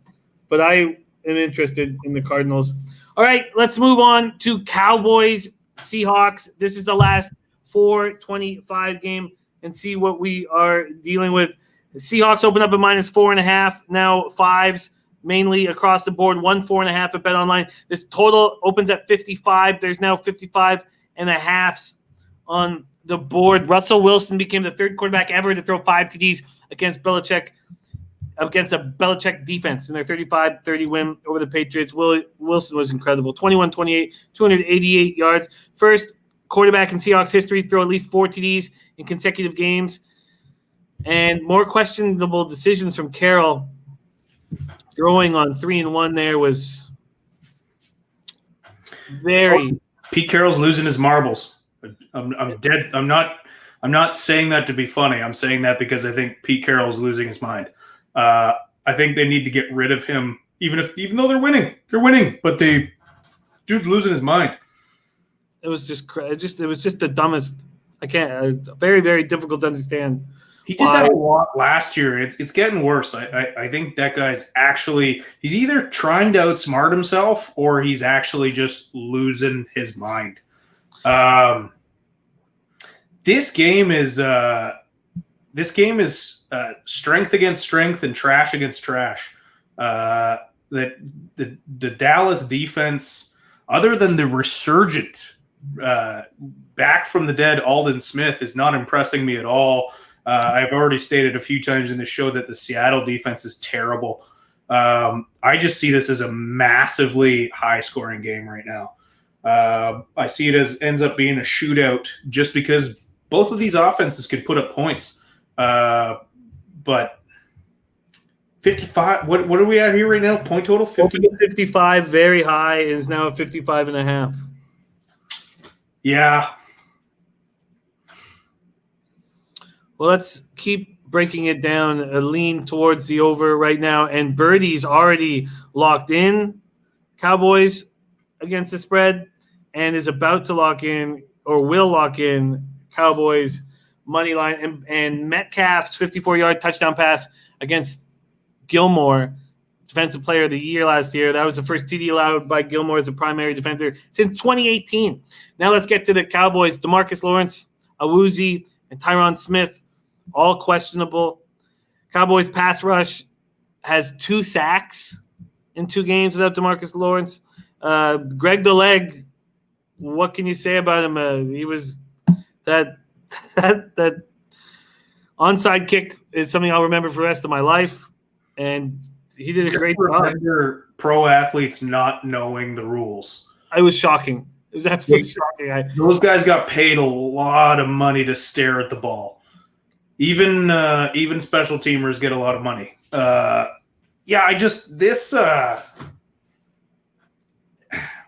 These are 2 teams with no pass rush and offenses that can put up points. I think even at 55.5, the over feels like the play here, especially with the way Russell Wilson's been rolling. I said it before the season started. I'm saying it now. Wilson is the best quarterback in the NFL. He's better than Mahomes. He finally has some weapons, and he's really just going off. Would a rainy day persuade you not to bet it? It's going to rain all week in the Pacific Northwest. And at this point right now, there's a 60% chance of precipitation. I feel like that doesn't affect Seattle at all, but it would affect the Cowboys. It'll affect Dak. And the thing is, let's face it, the Cowboys should be 0-2 right now. They should not have beaten Atlanta. And Dak's record against winning teams is horrendous. But I can see the Cowboys adding garbage time points here against a bad defense. It's calls for showers. Yeah, I don't know if that I don't think that affects Russ. I think that affects Dak. But Wilson can play in anything. They also have a running game. And it's so do the Cowboys. But I don't think you're going to sit back and see a slugfest. That you may have talked me out of the over, but I still like Seattle to roll in this game.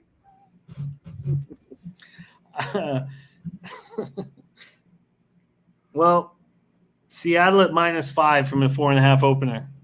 Is that something you want to bet and lock in? Go heads up against Birdie. No, I don't want to go heads up against Bird. The only play I liked was the over, but now that rain's got me wondering if Dallas is going to be able to keep up.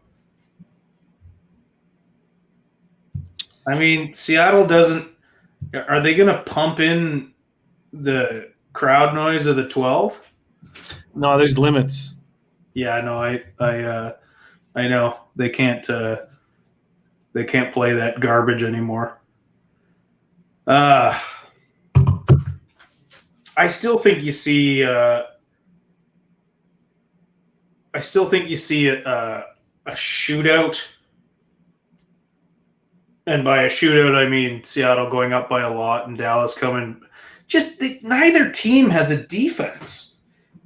Like the best player on Dallas's defense right now is a guy who hasn't played in 5 years. I don't know. This feels like a game I don't like either of these teams. I like Russell Wilson. I think he's phenomenal. I like Zeke just because he's a shithead, but I don't know. I think I've talked myself off this game. Well, we have all week to think about it, and we'll be back Sunday at 11 a.m. for the kickoff show. Mr. Nodal says Cowboys onside strategy will be copied by the league. It won't be. You can only do that once. Every defense knows if it's rolling slowly towards you, run and jump on it before it gets to 10 yards. Every team should have known that already. They're professional athletes. They get paid so much to know that. That was just an absolute meltdown. Yeah, so I don't think we'll see it again this year. But what can you do without the running start? It's a mess. I wish we could go back to the old times. All right, no move at this point. Cowboys, Seahawks. Again, Babsy can make official plays throughout the week. Tweet them out. Quote the line. Make it official. Let's move on to the Sunday late game, 8:20 p.m. Eastern. And let me also state that I do understand why Birdie is on the Cowboys. With the Seahawks defense, every lead they have is vulnerable. Yeah. Sunday, 8:20 p.m. Packers, Saints. This is going to be a fun one to close off the night. The Seahawks open up at the Saints open up at -4, and that quickly went to -3. So that's -3 across the board, and the juiced -3 as well. Juiced, so it just got there. I'll see when it got there exactly, but obviously this line has just been up recently. This total opened up at 51 and is climbing. We see 51.5, and the first 52 has graced the board. First 52 has graced the board. Michael Thomas was sorely missed in the Monday Nighter.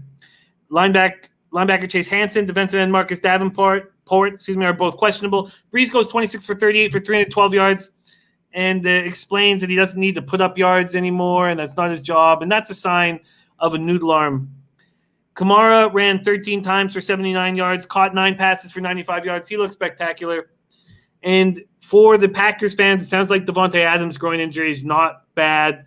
LaFleur held him out for precautionary reasons. Jones rushed for a career-high 168 yards.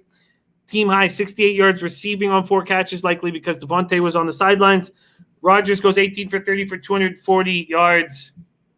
Packers, Saints, Bebsy. What do you think?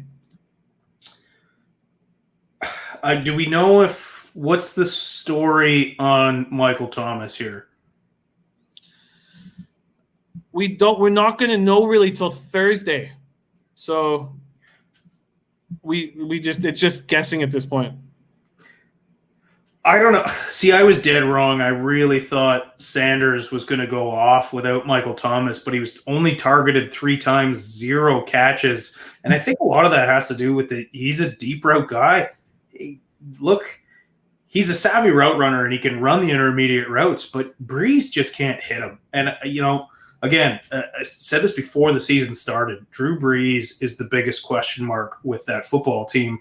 Much like Rivers was, these guys, they can't play forever. And as great as they were in their prime, it's been a couple years now where Breeze looks like he's putting everything into the throw. He threw up a bunch of ducks. He underthrew a lot of guys. the way Aaron Rodgers is playing right now, and the way the pack is playing, and the way Breeze looks, I can't bet on Breeze. I have to like the Packers here. They're rolling, especially if Devontae Adams' injury isn't a concern. Aaron Jones is rolling. I honestly don't think it matters. Like, Aaron Rodgers right now is mad about that draft pick and showing that he's an absolute stud still. Hates the Jordan Love pick. I'm on the pack on this one. I don't believe in Breeze at all right now, but I do believe in Aaron Rodgers. And man, I think this is a good play. I'm actually surprised that it opened at 4.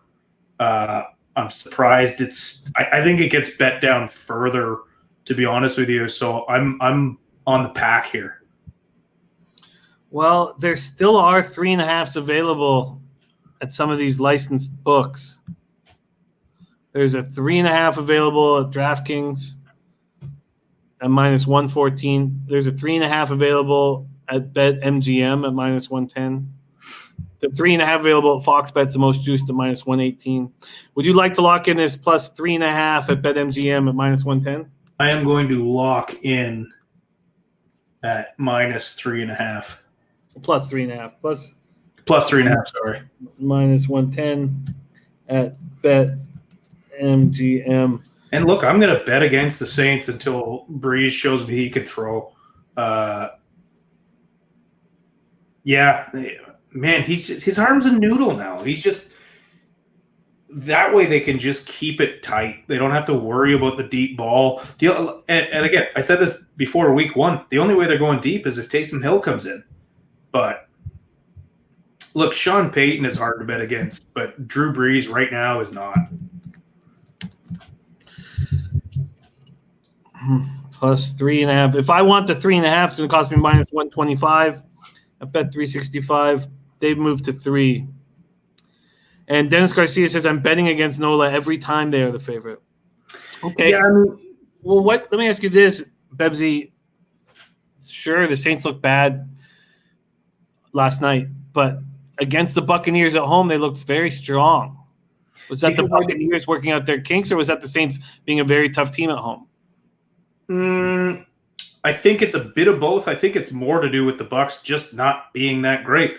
I think, I told you I'm not that high on Tampa Bay yet. Week 1 at home. I think saying like there's some people saying, oh, Breeze just looked bad in one game. If they would have won the game, nobody'd be saying that. I've been saying this for a couple years about Breeze, and it looks like now he's even worse. Just look at every throw. He puts his whole body into it. It doesn't go anywhere. That pick at the end of the half was terrible. And that was the change. That was the turning point in that game, was the last couple of minutes of the first half. Yeah, Breeze was average against the Bucs. Breeze against the Bucs really relied a lot on Kamara looking phenomenal. Kamara is what keeps the ball moving for them. Breeze hasn't looked great for a while. It's been years since Drew Brees has been great. He's been hidden. His faults have been hidden in that offense with the weapons around him, the ability to bring in Taysom Hill there and there, and Sean Payton is a play caller. But I love the way the pack is playing right now, and I do not trust Breeze. I think this is a real good play right now, and I think it keeps going down. The pack have played the Minnesota Vikings and the Detroit Lions so far this year. Yeah, but it's more to me about what Aaron Rodgers has looked like in those games. He has looked phenomenal. And, I wasn't high on the pack earlier in the year, and they didn't just beat those teams. They made them look silly at times. Vikings put up 32 points. Yeah, late game points. Very interesting. No move for me at this point, but I understand why you're making the move. And also, maybe Drew Brees' team kind of hates him right now. Very interesting. Dennis Garcia says all garbage points in that first spot against Mini. Birdie says back-to-back 100-yard penalty games for the Saints. All righty, there is the Sunday nighter, Packers, Saints.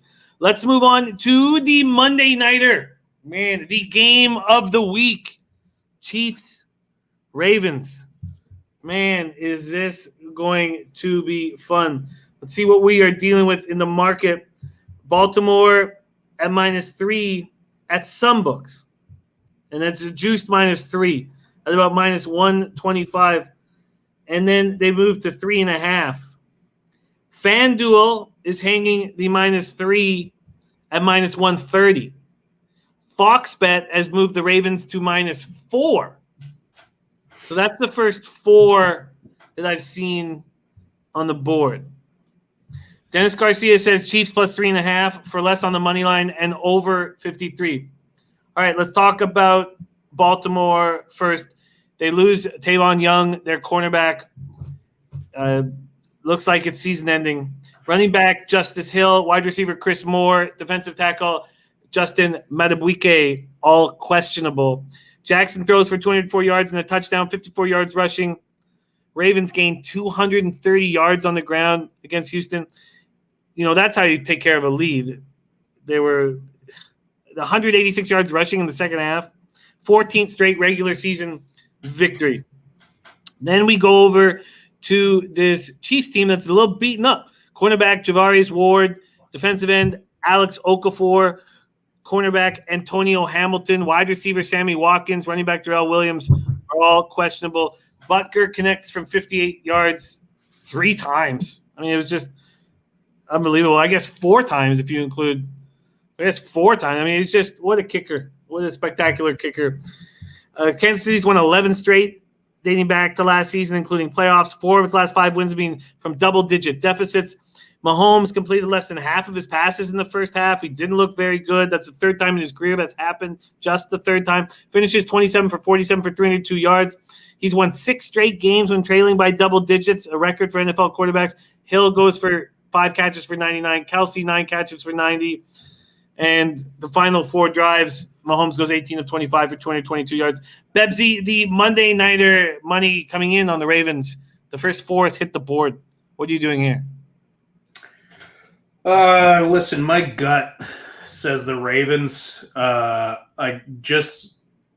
The way they've been playing so far has been impressive. Nothing short of phenomenal. But I'm not going to put anything on it. I just because I can't bet against the champs. I'm not going to put too much stock into the Chargers game. It's a divisional game. The Chargers played them tight, and I don't think that's an indictment against the Chiefs. Even though that was my second loss, I really thought they would roll in that game. They didn't. I don't think it's time to hit the panic button. You're still looking at a monster offense there. Look, I lean towards Baltimore in this, but I'm staying off it. I just want to watch this. This game will be the funnest game of the week. The only play for me would be probably the over. 53, I can see this turning into a shootout. I can see the Ravens going up early and the Chiefs coming back. Not garbage time, but coming back and making this tight. I mean, this could easily be, a 60-plus point game. Both of these offenses know how to put up points. That's the only play for me in this. I wouldn't bet a winner or a loser because these right now are the 2 best teams in football. Yeah, quite clearly. Quite clearly, this total is climbing as we speak. Opened at 52.5 and 54s are on the board now. There are still 53.5s. Let's take a quick look at the weather on Sunday in Baltimore. And I expect it to be nice. And it's so nice. Wow. 83 Fahrenheit. 8 miles per hour is the wind. going. Oh, sorry, it's Monday. What am I talking about? 82 Fahrenheit, 10 miles per hour is the wind, and isolated thunderstorms at night. Showers by 10 o'clock. So the isolated thunderstorms actually come. Now we can't trust this many days ahead of time, but the isolated thunderstorms are supposed to come in at 7 p.m. and the showers by 10 o'clock. Intex, big Chiefs fan, says Chiefs didn't get into LA until after midnight, 2 a.m. KC time. Did it affect them? Very interesting. Jesse's girl saying, what is the team total in this spot? I can tell you right now. Is this a total that you want to take early, Bebsy? Yeah, I'm jumping on this total. I think this is going to be an absolute gun show. Not interested in the spread, but I think this total is just going to keep going up. Both of these teams could hang 40. I'm not saying they are, but I'm saying both of them could. The team totals at Bet365 are crazy right now. The Ravens is at 29.5, minus 120. The Chiefs is at 23.5, a minus 138. So heavily juiced, but all the way down to 23.5. Yeah, this is just going to be a high-scoring game. It's not quite going to be the Chiefs-Rams game from a couple of years ago, but I don't think it's going to be that far off. I lean towards the Ravens because A, it's not a playoff game, and B, it's like they're just the more balanced team right now. But I'm staying off that. I think this total keeps climbing, Jimmy. I think we're going to see this go up a couple of more points before game time for sure. Beach Boss says that nobody's been scoring on Baltimore. Do you think that is it possible with the way the Ravens have been running the ball that they can keep Mahomes off the field and keep the score down? Look, they've got a great 1-2 punch in the running game with Dobbins and Ingram, but no, I don't think they're going to keep Mahomes in this offense down. There's just so much talent on that. Again, I'm not putting a ton of stock into that Chiefs game. I especially if they are playing from behind. This game will open up, and man, I love this over right now, to be honest with you. I think this might end up being the easiest, most obvious play of the week here. Well, let's line shop for you, and you certainly sold this well. Wow, certainly make me want to make a move on it. All right, let's go to the odds.com odds page, see what these licensed books are offering. There is a 53 on the board, one at Bet Rivers at minus 117. Always with the Rivers. You want to jump on it? Yes, I do. All right, Bet Rivers, Pennsylvania, giving Bebsy the over 53 at minus 117 at Bet Rivers. Bet Rivers over 53. I think you've just talked me into it. And who knows what's going to go on with the isolated thunderstorms and rain showers. But I think this might be I think this will keep climbing, as Bebsy's saying. Very, very, very, very interesting. Okay, I'll jump in.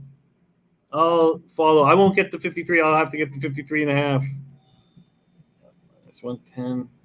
And I will be betting that shortly here, and I will tweet that out. There you have it. There is our entire NFL card. Only took us 2 hours and 29 minutes. Thank you guys for rolling with us through each and every one of these games. We have nothing without you guys. All right, let's do a review of Bebsy's official picks here, and then we'll do a review of mine. At this point, Bebsy sitting 8-2 on the season. He's gone official on the Titans, minus 1.5 and minus 121. It's available at Bet Rivers. He's gone official on the that's not there yet. Official on the Steelers, minus 3.5, also at Bet Rivers. Then he's gone official on the Jets Colts, under 44 at FanDuel. Available at FanDuel. Jets Colts under 44. I've gone with him in that spot. That is his third official bet on the card. And then he's gone with the Cardinals minus 5.5. That's at DraftKings. I'll have to double check what the juice was there. Minus 5.5 at DraftKings. And then he's on the Packers plus 3.5. That's a minus 110 at BetMGM. And the over 53 at minus 117 at Bet Rivers on the Monday Nighter. There we go. That is Bebsy's official action. The only one I'm also watching is I'm going to keep an eye on that Niners Giants line, and if that keeps dropping, I'm looking at the over. It's at 41 right now. Yeah, I'm the same. Yeah, keep watching that one because if that keeps dropping, I think that could be an easy over. I do. I agree. I think that's a very sneaky over. Very sneaky. Sam Stroh's been making me laugh all show. Okay, my official action. Jaguars minus 3 at plus 100. I have interest in the Bears. That's all it is right now is just interest. I have some interest in this Washington-Cleveland under. We have all week to make decisions there. I did join Bebsy on the Titans, although the line he got at Bet Rivers is better than what I'm going to get. Minus 2.5 is for me. Steel Curtain says, do you guys do college football? We have a college football show here at odds.com on Wednesdays and Saturdays, Wednesday night and Saturdays. And it's with cappers who focus nonstop on college football. Bebsy follows college football. Maybe I should let you answer that question, Bebsy. Let me just finish my official action here. The Raiders, Patriots, I want to see how high it's going to go. Very interested to see how high it's going to go. And then I might squeeze under it. The Niners, Giants, I want to see how low it's going to go, and I'm going to try to squeeze over it. I want to see if I can get minus 3 on the Eagles first half.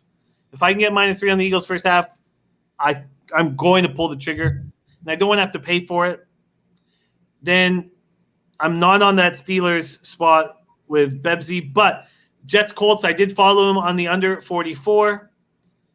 I have some interest in the Panthers, but I'm going to need to sit on that.